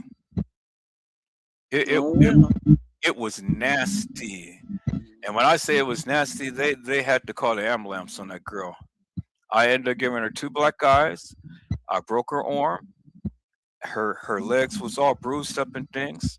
Her jaw was all busted and stuff. Her lip was busted, everything. And then I dared any Negro to come over there to touch me. Don't you know that the whole football team literally stood there and watched me? The coach, everybody sat there and just watched me. And then after it was done and stuff, and they called the ambulance and took her on and things and stuff. Police came. They didn't do nothing. Everybody just stood there and just looked at me because that was unbecoming of me. This little young, timid, little shy little fella and stuff. And it was just like, what happened? A monster came out and things. It's like, oh my God, we couldn't believe that you would ever do something like that. But it just goes to show that, yes, I was respectful for what my parents had taught me and things, but then it comes to a point to whereas, hey, when people push you, all bets is off. I mean, I get it. Never hit a woman and things, but now if a woman is that bad enough to hit a man and continue to be bad enough to hit a man, well, then I think she's bad enough to get her tail knocked down. And that's just how I feel. So I just wanted to see what you guys think about that. Yeah, that's about right. It was time. It was time for you to let loose. Absolutely. And everybody see it's been going on for a while. Yeah. Well, I totally disagree with Go ahead. Go ahead. That's just me. Okay, first I said we were taught don't fight another girl over a boy. That was my statement.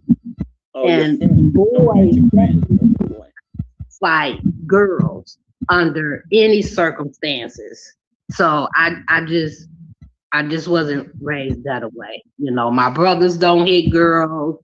My dad, he just didn't play that because you don't have to be around people to have yourself in that situation. So that's just me. Well, I mean, I hear what you're saying, but then at some point in time, one has to stand up for themselves.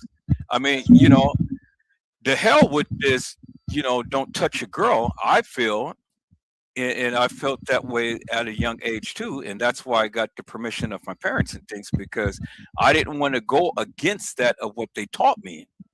But still, on the same token, this is a free country. I can go anywhere that I wanted. So, regardless to whether I was taught that way or not, shit. She put her hands on me, she get decked out. That's just it. I mean, because you got to understand what if another girl or somebody was just beating up on you? Don't give me this bullshit that you're just going to sit up there and let these people beat up on you like that. I mean, No, I'm saying in the situation, because we're talking about the Kanika Jenkins case, right? So in the situation with Kanika supposedly, was pregnant with this guy's baby. She lost the baby, and the young lady who was being pregnant with his baby was there. So in that type of scenario, we were taught as girls that you don't fight another chick over a guy. You let her have him. It ain't no discrepancy. Don't let a man play you and another woman against each other. That's what I'm saying. Right, because that's what happened in the Kanika Jenkins case. Exactly. So I'm still trying to bring out things for us to discuss that happened within this case. Mm-hmm. okay, yeah, I'm sorry. I just took it to a whole different level. Yeah, you did.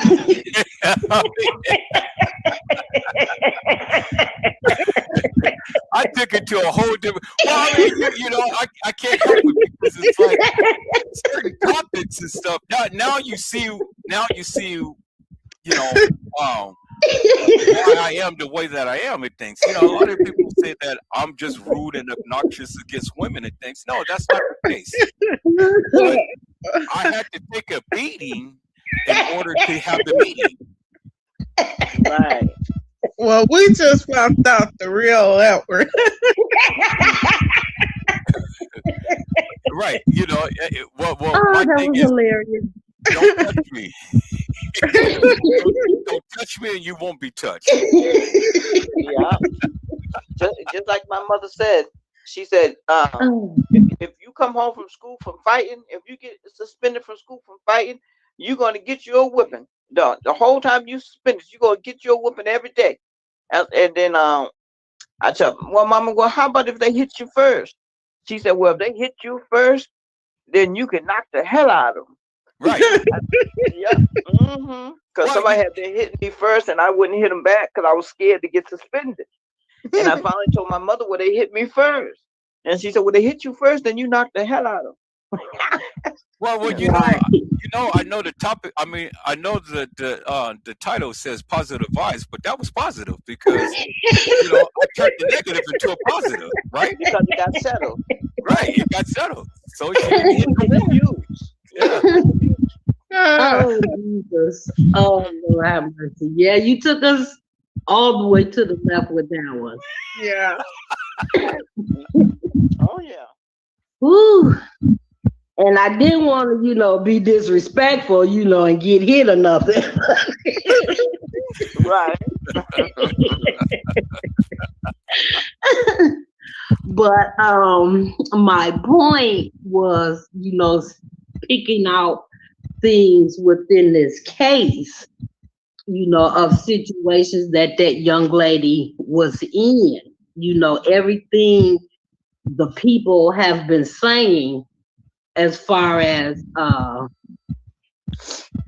issues in the case. Well, she was taking, she took somebody money and, his new baby mama, we were just taught, not to go into that.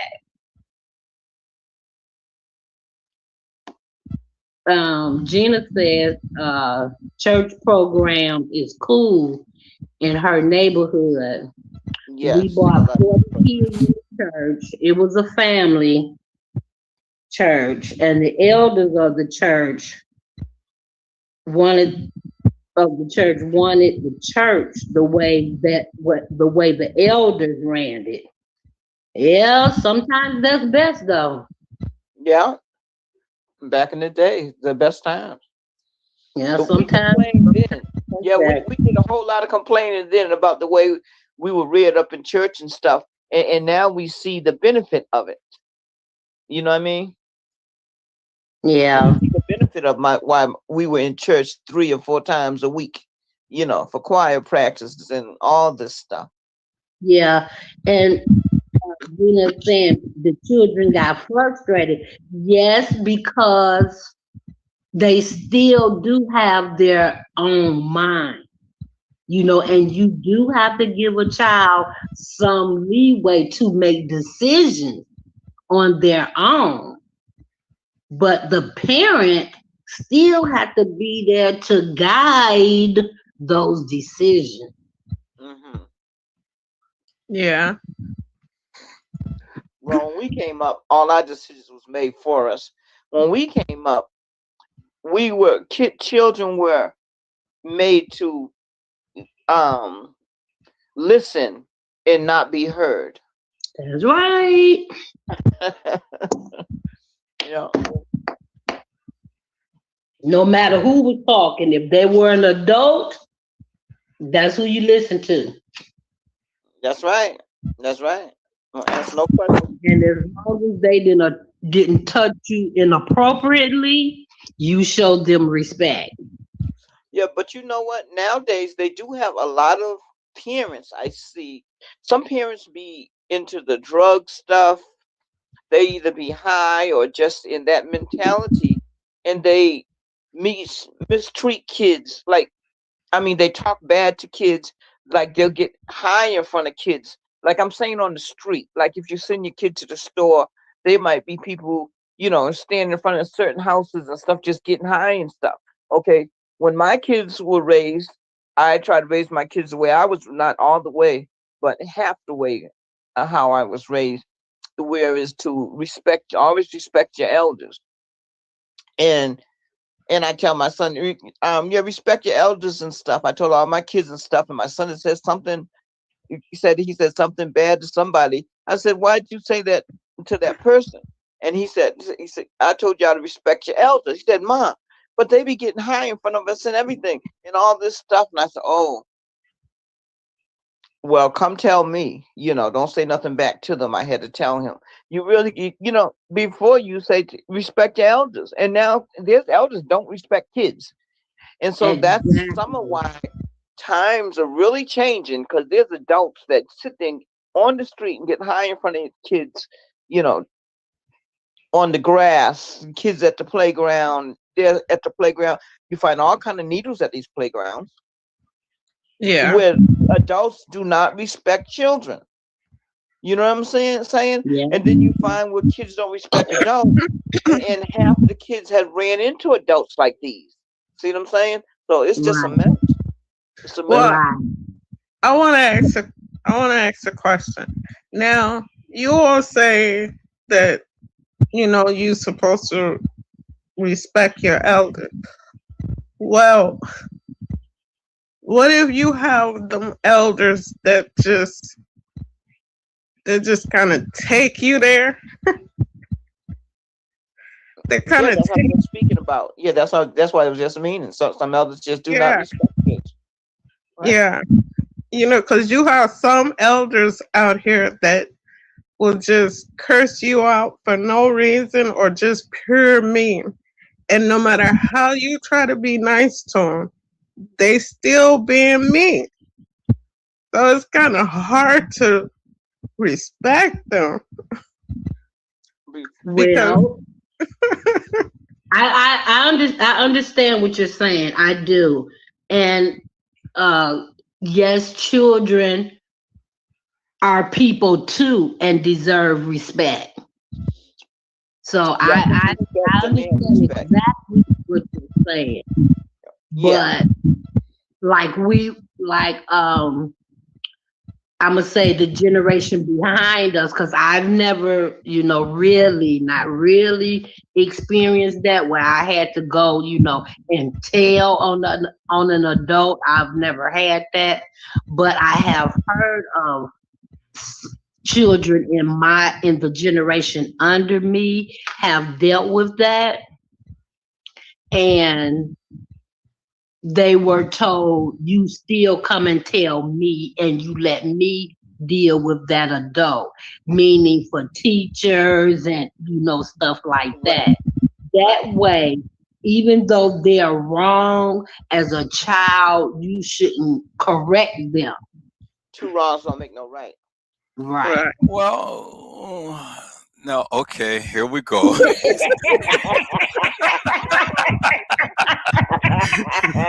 knew I knew he was gonna come. I knew it. See, there again, I've been raised in church and stuff, been raised, and I love the elders. Trust me, I love them to death. And I've been one that opened up the doors for the elders and helped them up the stairs and in the cars and things of that nature. But me being a very nice young man, a lot of injustice has been played up against me for a long time. And so, although I respect my elders and things, and it's just like what you said. Some of these elders, they're raunchy, they're rude, they're nasty. They, get under your skin. They do all of this kind of stuff. And this is one of the reasons why I have the attitude that I have now, because a lot of injustice has been played on me when I was a child, because I was just too good. I was just the church kid, so to speak. And a lot of people, they didn't like that because their kids was ruling, honoring things, and I was always respectful. And so I had a lot of people take a lot of stuff out on me, telling me, and this is why I don't like for people to tell me, what to do and stuff, because I got reprimanded, so to speak, just because they lied on me. Yeah. They said this, they said that, and so on and so forth. So now I teach my son, look, if somebody is being disrespectful to you and things, okay, yes, true enough, be respectful. But if they continue to keep doing the things that they're doing, even though that you had mentioned it to them and stuff, well, then, something, you go beat the hell out of them, kick them, scream, scratch, do whatever and things. Then you come to me and then I'll beat the hell out of them. Because, and I take this attitude because, this is a different generation, people. Let's get real. This stuff ain't happening like we were back in the days. These kids is ornery and rude and obnoxious and things like that. And so, the kids have to protect themselves. That's right. Let's get real. We ain't living back in when I was growing up and, they take the switches and things like that. Right. These people, they will take it to the extreme with these kids. So I told my child, if anybody ever say anything to you or touch you or whatever, you get the closest thing to you, hit them where it hurts. That's right. And then come tell me. Now, a lot may not agree with that and stuff, but I'm just keeping it real because, like I said, I have endured a lot as growing up and things. Now, I come from a loving family and things. My mother was very loving to me. Father was very loving. Church members and things was very loving. But you always had that one or two that just literally got under your skin, and it was because of them is what made me today. Right. I grew up where a lot of people hated my guts, and I couldn't understand that. For what reason? I loved on you. I did for you. I cared for you.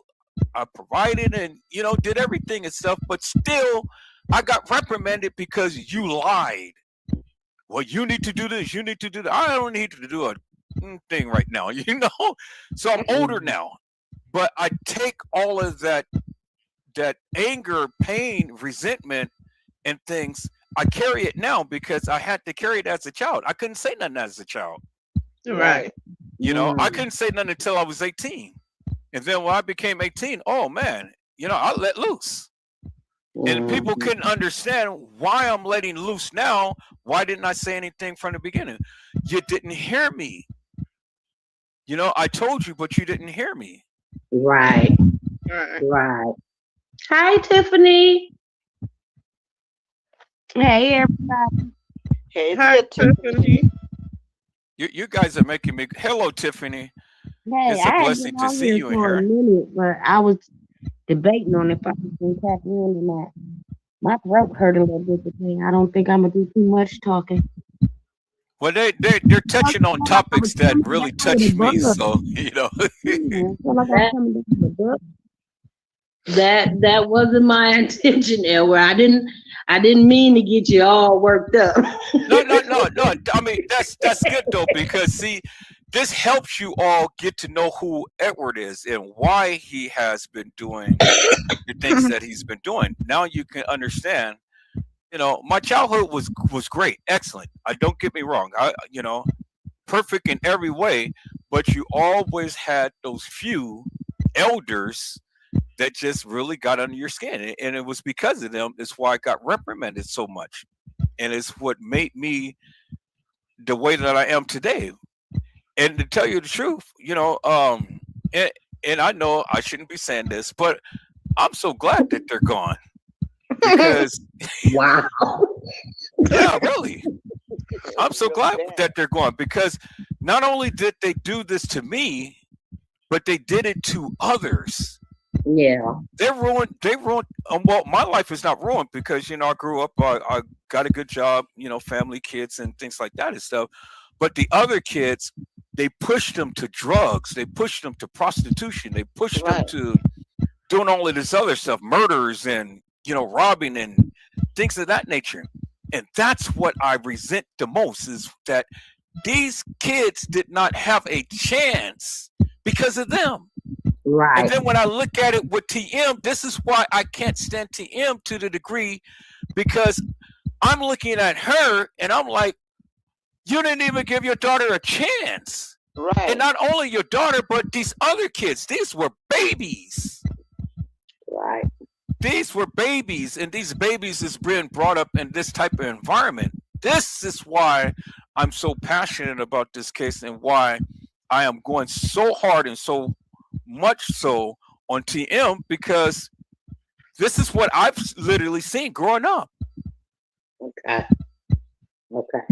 Well, I've always been told I have a look, and I recall getting many spankings because of that look. And hello, my. Hey, my.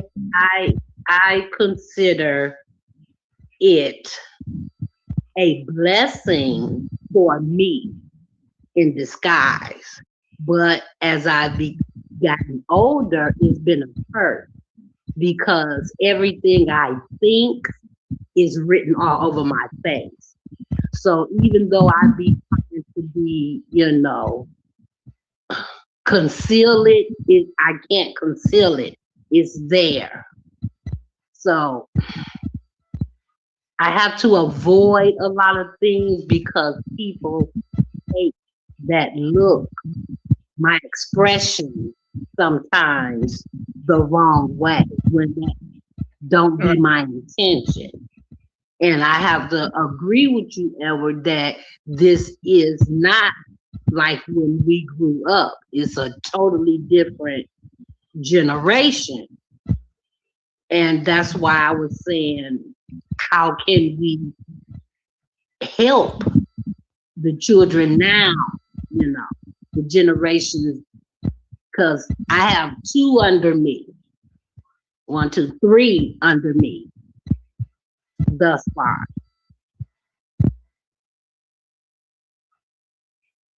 Hey, Trish. Hey, Gina. Hey, Mama. We were talking about where are the mothers, Tiffany, and this situation of all the gang members.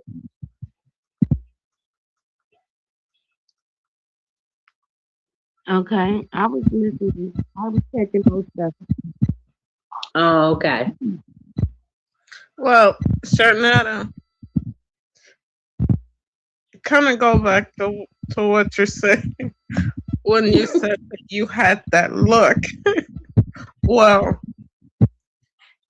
I get in trouble because I speak my mind.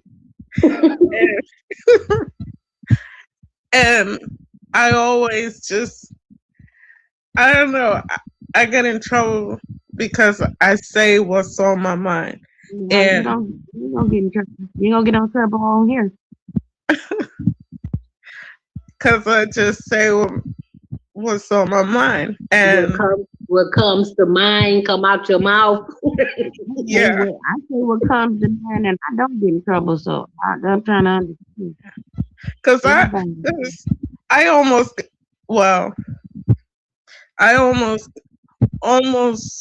got kicked out of church.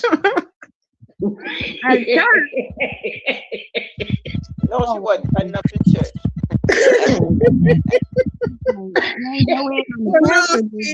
Come on, Island girl. See, what had happened was yeah, my mom, I'm so sick too. It was this lady. She was on the Ursula board, and I was chewing gum, and it's the way she came at me, and she's like, "You can't chew gum in here." So I'm like, okay, and she's like, "You need to take it out, and you can't chew gum in here. What's wrong with you?" And I'm like, "Lady, if you don't stop yelling at me." And then she's like, I'm just telling you, you can't eat gum in this church. Who do you think you are? I was like, you better find out who I am in a minute. She's talking to you as you're an adult, Island girl? Yeah. Wow. I mean, I didn't feel like talking to her like that, but she kind of pushed me there. What's funny is when Elliot was talking about, he said, well, he's had a good life, but there's been a few bumps in the road, like a few adults that didn't act accordingly. Right. I was laughing on the inside because I had to think about a few adults that were kind of mean to children. And right off the top of my head, I thought about the head of the usher board. They be in that church because we was ushers in the church and stuff, and she orders us around. If we're talking, she goes right over there and says, "Zip your mouth," and she go around with a napkin and get everybody's gum. My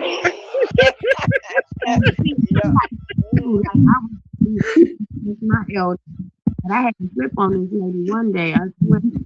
She said, I was only probably, I want to say maybe 33 or 32 at the time, and she had to be in her 60s. So it was break time. So I went to put my food in the microwave. She sat down. So I'm in there waiting for my food to come. Why the lady come in and just take the food out the microwave and put her food in there? Oh my God, I hopped up so fast, I didn't even know what happened. Yeah, she just took my food out the microwave while it was still cooking. I said, okay, you doing too far, lady. Yeah. Sometimes them little old ladies push you. Yep. Yeah. Yes, some old folks like that. Yeah, some old folks like that are set in their own way. Just like the usher at the church and stuff, she's set in her own way. She been telling people that for years, and she gonna keep on telling folk that same thing. Yeah, but see, all she had to do was just ask me nicely. Yeah.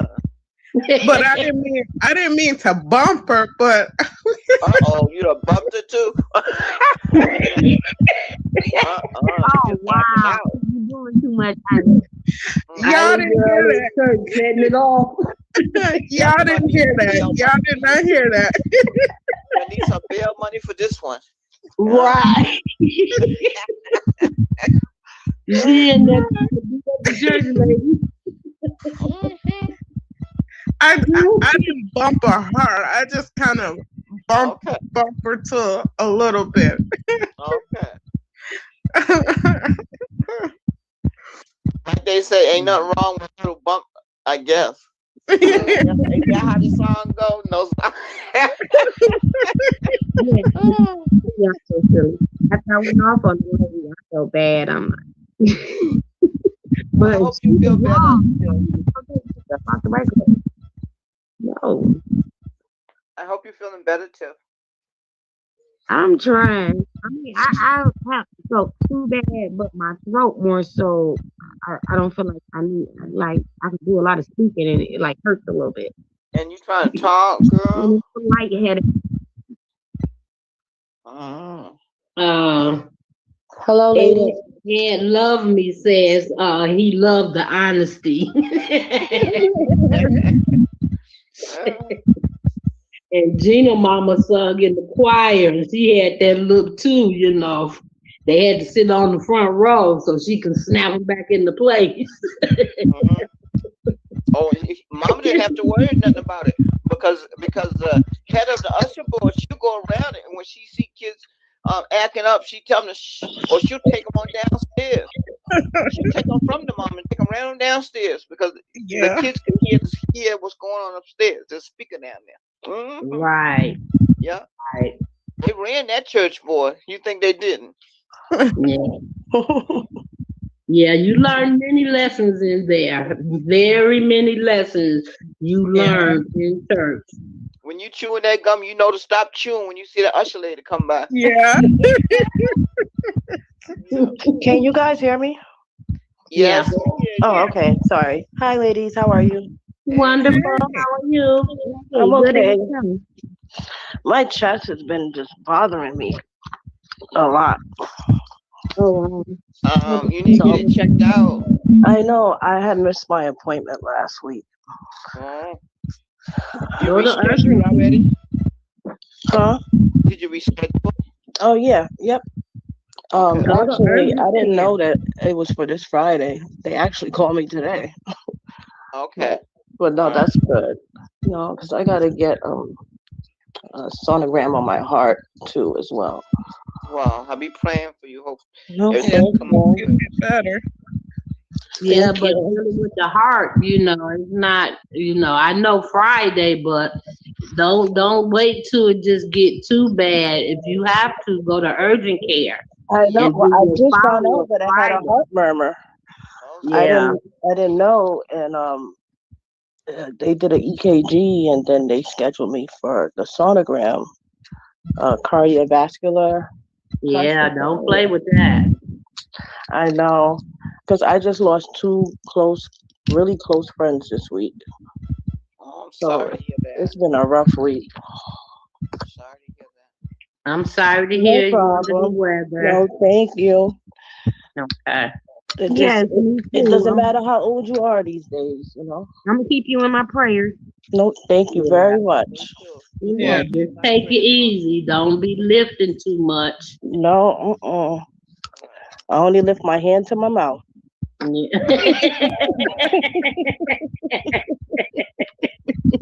I know that's right. For real, I eat. But that's about it, you know. I don't got no little ones no more. Right. Yeah. Yeah. Just take care of yourself.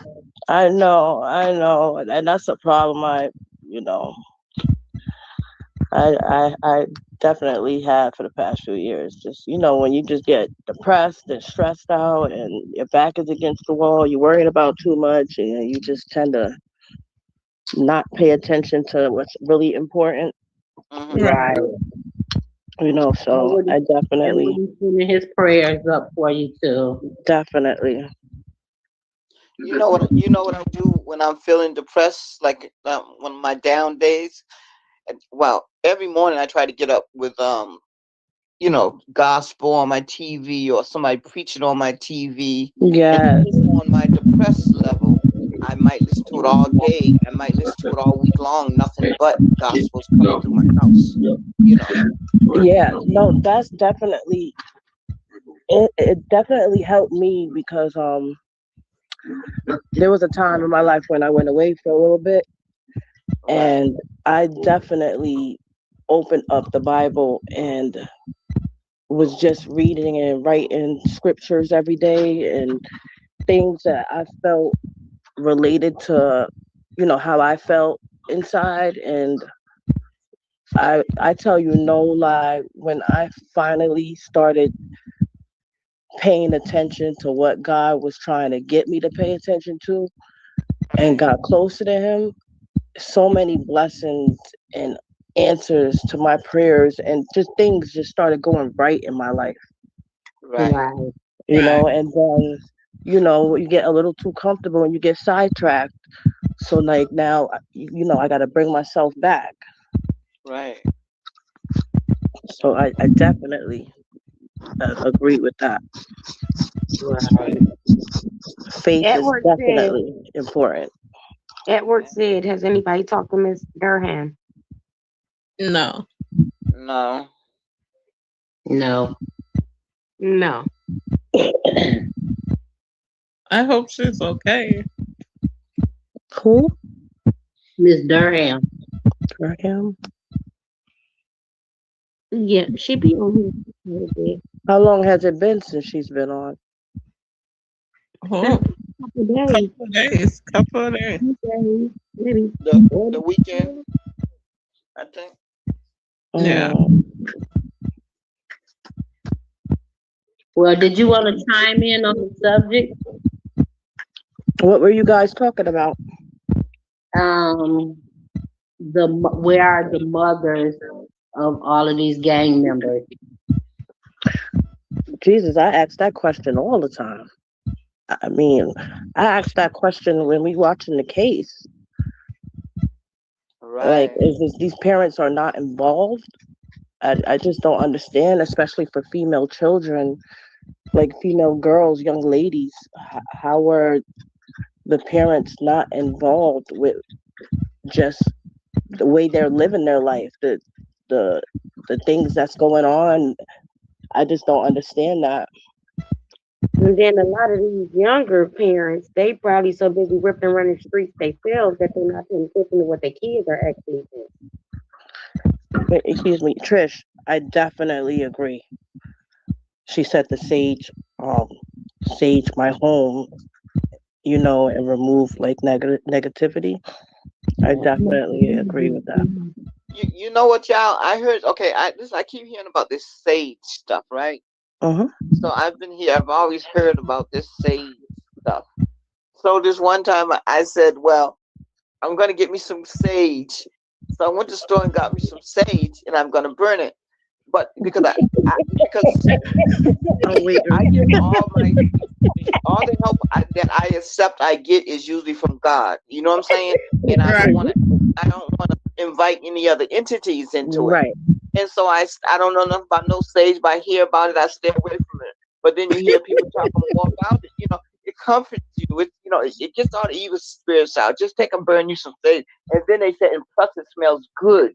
Yeah, my mom. So my mom must do it on the morning weekends when she's cleaning. Yeah, they must have knew that. You know how the devil, well, they say God knows your heart. In some kind of way, somebody knows that I'm into aromatherapy, because then I heard the word, it smells good. It makes your whole house smell fresh. So I ended up getting some. It was about a couple months ago, and I had it so long it got old and I threw it away, right? But I got the fresh sage and I was thinking about burning, and then I watched something on TV pertaining to God and stuff, and they were saying you're not supposed to honor, these different entities like sage and different stuff like that. I said, well, I guess I won't be using that. And I never used it. My son came to the house, Mom, what are you doing with this? I said, well, I was going to burn it. He said, Mom, you was going to burn sage? I said, yeah, but I changed my mind. He said, Mom, it's old now. I said, I know, throw it away. I know at our church, they sell the frankincense and myrrh, little candles. Well, not, you will burn them like candles, but they in little incense-like form. Right. And, it smelled like the Holy Spirit to me. I wonder what Edward thinks about sage. I wonder what I wonder what all of y'all think about sage. I've never burned it before. Yeah, I never burned it. So what, you supposed to burn it, or because I don't know nothing about it. Yeah, that's why I would like to, if Edward's listening, for him to clarify, is it coming out of spirituality? Well, I don't know, because you know what? Honestly, I'm from the islands, so we do things different. When my mother would do it, she would mix it with other things, and I mean, I was too young to understand what exactly she was doing, but I just knew it was a lot of smoke, and she would put it in each room. Yeah. Somebody's got their TV on in the background. Yeah. It didn't work on you. So Edward, can you chime in? What do you think about sage? Okay, just before I give that answer, somebody is moving their mic so much. I don't know if you have a headset on or something, but you're consistently moving the mic, so we're getting kind of like this muffled like sound and things. So people check your phones or things like that. Everybody is sounding good, but somebody's just consistently moving. So okay. Sage, well, I mean, you know, we burnt sage, we burnt incense, we burnt all of these other different types of things and stuff. I don't really give into what a lot of these people say. I say that whatever works for you, whatever connection that you have with God, let that be, but honor him in whatever manner that you see fit, as long as it's respectable and it's acceptable to him, not to what we think, but to him. And he will give you the utterance in your heart and things. I know that the priesthood uses a lot of incense and things. You know, the Catholics and things, they burn a lot of incense and things of that nature. But I mean, whatever works for you, it's I can't fine. stand burning incense. Huh? I never like burning. Okay, Like my fiance, I can burn them. I can't do it. I'm like, go back to no. I was just concerned. Do you guys hear that noise? Yeah, that came from Tiffany's phone. You couldn't have came. Well, is it doing it now? Yeah, it's doing it now. Somebody needs to come back out. I'm gonna go out and come back in. Yeah, I was My major concern with the sage was I was just making sure it's not inviting an entity into your home, unlike God. That's all. So well, as long I think as it smell good, that sounds good. I think, like Edward said, it boils down to the relationship with your God, that spirituality right there. Okay, so with my relationship with God, I think if I was to burn sage, as long as I know it's not has nothing to do with the devil or anything like that. If I was to burn it, it would just be for the smell. It wouldn't be for any. Oh no, it definitely has nothing to do with the devil. No, okay. Can we all one by one exit the chat and then come back in, because it's like it's getting worse. Okay, I'm gonna exit the chat and I'm gonna come back in.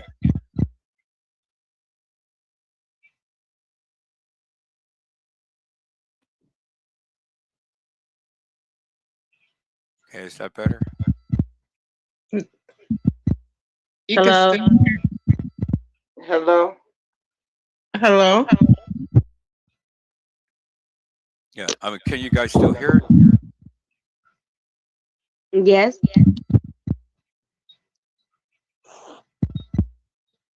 Can everybody exit the chat and then come back in? Yeah, I only hear it when you talk, Edward. Oh, it only does it when I talk? Yeah. Okay, let me go out and then tell me. Type Okay. in a text in a chat to see if it's still doing it. See how it gets quiet when he leaves? But then, wait, I think I am hearing it. I don't know how to. You know, I kind of. I know, right, Trish? Like I never burnt. I know. It's not for me.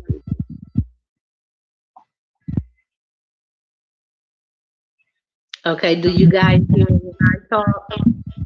Yeah. Yeah. Yes. It kind of sounds like wind is Yeah. blowing in the Like phone. it's kind of wind. Yeah.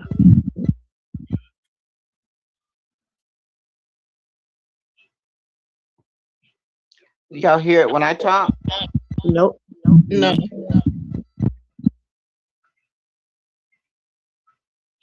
What about me? Nope. No.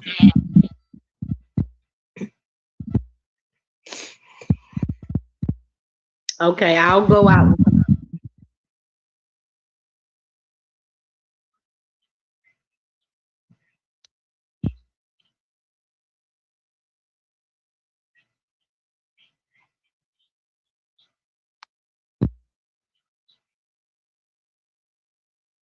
Y'all hear it now? No. No.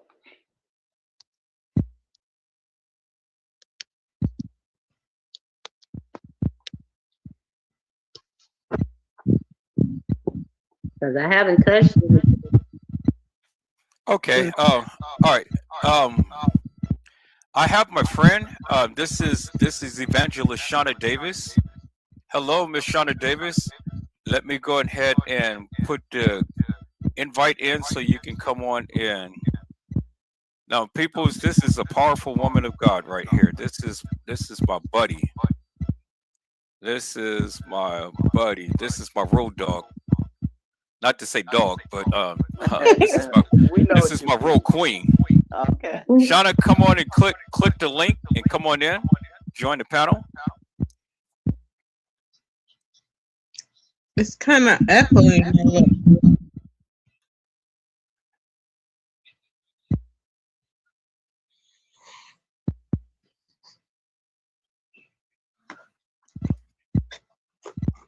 Click the link. This link right here. Click that link and then come and join the panel. In the chat, you have to click the link in the chat.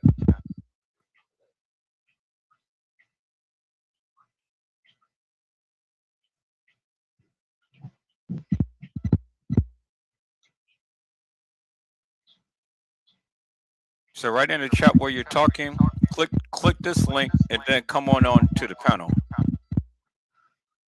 I think it's happening when I talk, huh? Yeah. It's Okay. echoing. All right. Let me take this thing off and I'm gonna come back in. Well, if you guys can help her get on, that'd be great.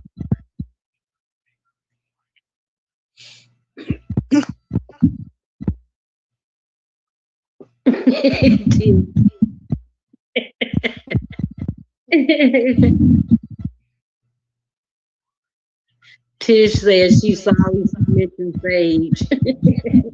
Oh no. Oh no. I want to ask somebody about it, and I never got around to asking anybody about it. And if I'm unsure, I'm not going to just burn it. You know what I mean? I started to, but I said let me ask more questions first. Yeah, there's a lot of people who use Sage. Because I think I heard one. I heard it in reference of somebody using it for voodoo one time, and I said, "Oh no, I'm not." No.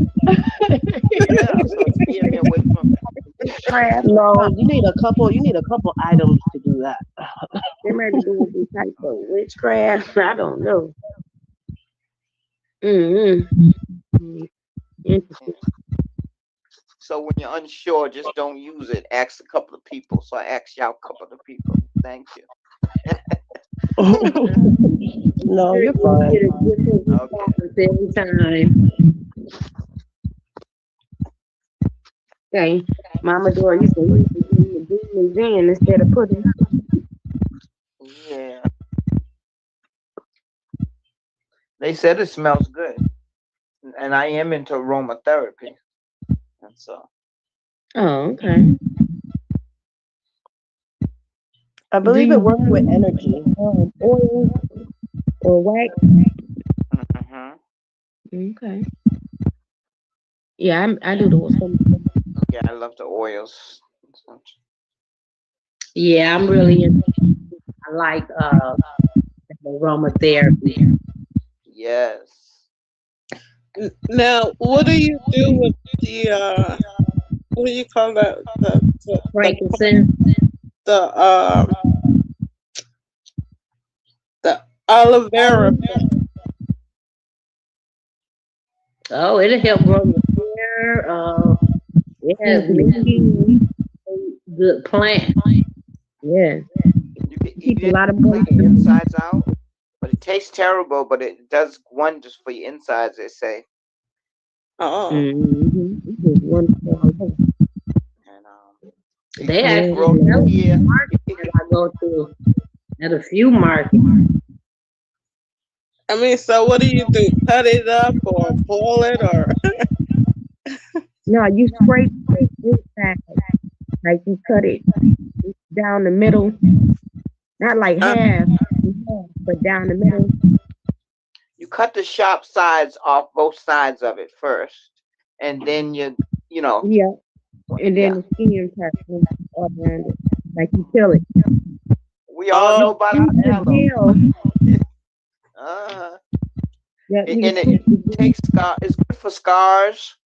If you have a scar or a burn, it get rid of it probably 7 times faster than an antibiotic or oh, ointment.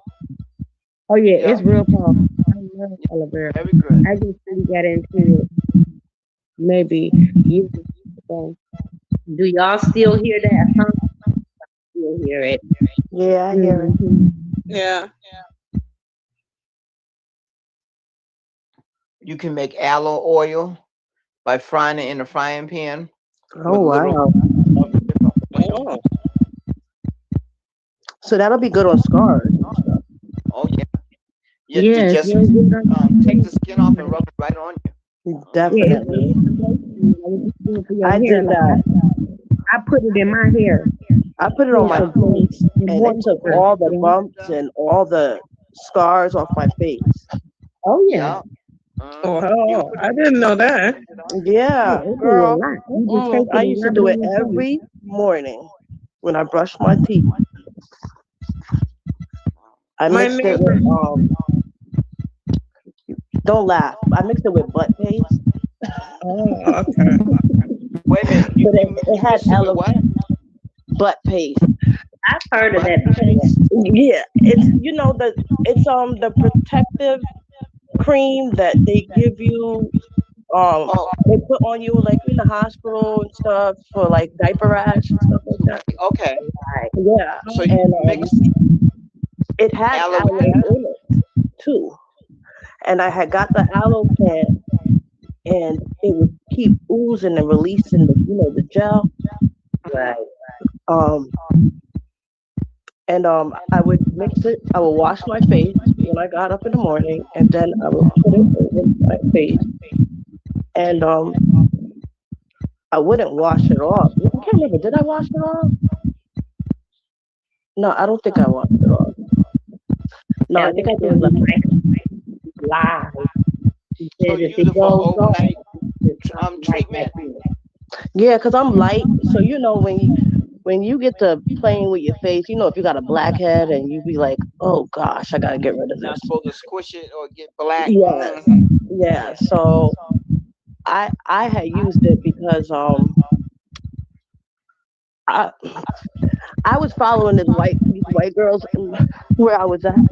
They had that Zenit cream. You put the Zenit cream on the pimple, but see, I had broke out on my face, so I put it like all over my cheek.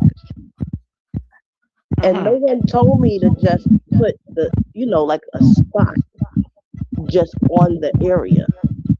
But I rubbed it in, and next thing you know, a few minutes later, my face was on fire. Oh Oh wow. wow. Yeah. So I had severe burns. I hate to interrupt people's. I may end up having to do a new live. I'm gonna cancel this one out. I'm just going to sign off of here, and then I'm gonna sign right back on so we can have a fresh start on this, because this is kind of getting irritating, and the Yeah. conversation is excellent, but this noise is like crazy. No So problem. I'm gonna cancel this live, and then I'm gonna you guys just sign right back on. Okay. Okay. So I hope I had said something to encourage your hearts upon today. Tune in again next time when Edward Joseph Let's Talk Live, Edward Joseph Kitchen, Edward Joseph Gospel Hour, Edward Joseph's Blessings Giveaway 2022 will come to you with something. Wait a minute, it's gone. Yeah. Yeah. Wow. You think maybe too many people are on the live at one time? No, who just Well, canceled who hung out? up? I think Mama left. No, No, I'm there here. it is. Okay, Oh, there there it it is. is. Right. Did it stop Yeah, because I it's muted no, it's still myself? going We again. spoke too soon. Yeah, I hope I had said something to encourage your hearts upon today. Tune in again next time to when Edward Joseph Let's Talk Live, Edward Joseph Kitchen, Edward Joseph Gospel Hour, Edward Joseph's Blessings Giveaway 2022 will come to you with something wonderful. I love you with the love of Christ, and there's absolutely nothing you can do about it. People's mask up and be safe. And people's, I'm going to be right back on. God bless you. Thank you for watching. Amen. Amen.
Okay, peoples, I am back. Well, that was Ladies' Night.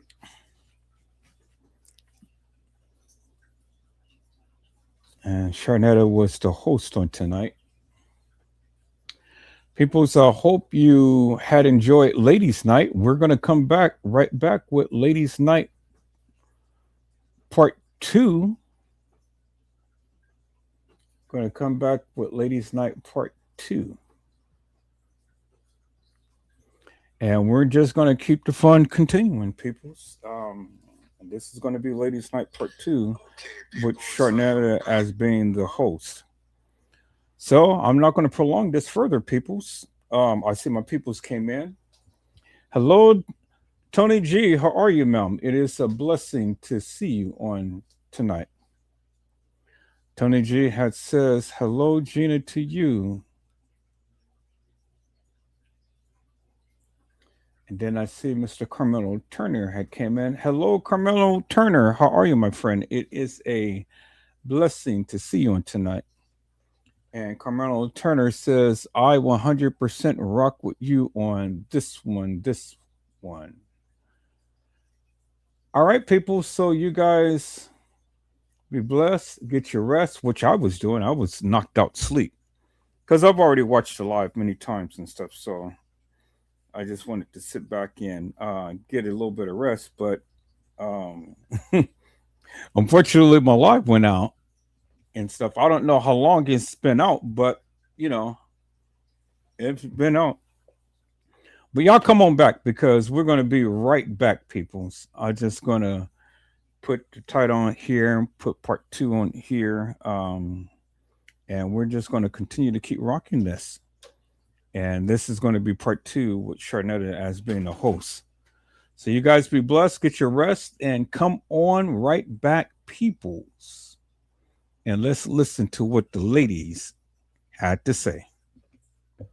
So, peoples, I hope I had said something to encourage your hearts upon tonight. Tune in again next time to an Edward Joseph Let's Talk Live. Edward Joseph Kitchen. Edward Joseph Gospel Hour. Edward Joseph's Blessings Giveaway 2026 will come to you with something wonderful. I love you with the love of Christ, and there's absolutely nothing you can do about it. Peoples, mask up and be safe. And again, peoples, I will be right back with part 2, so you don't want to miss that.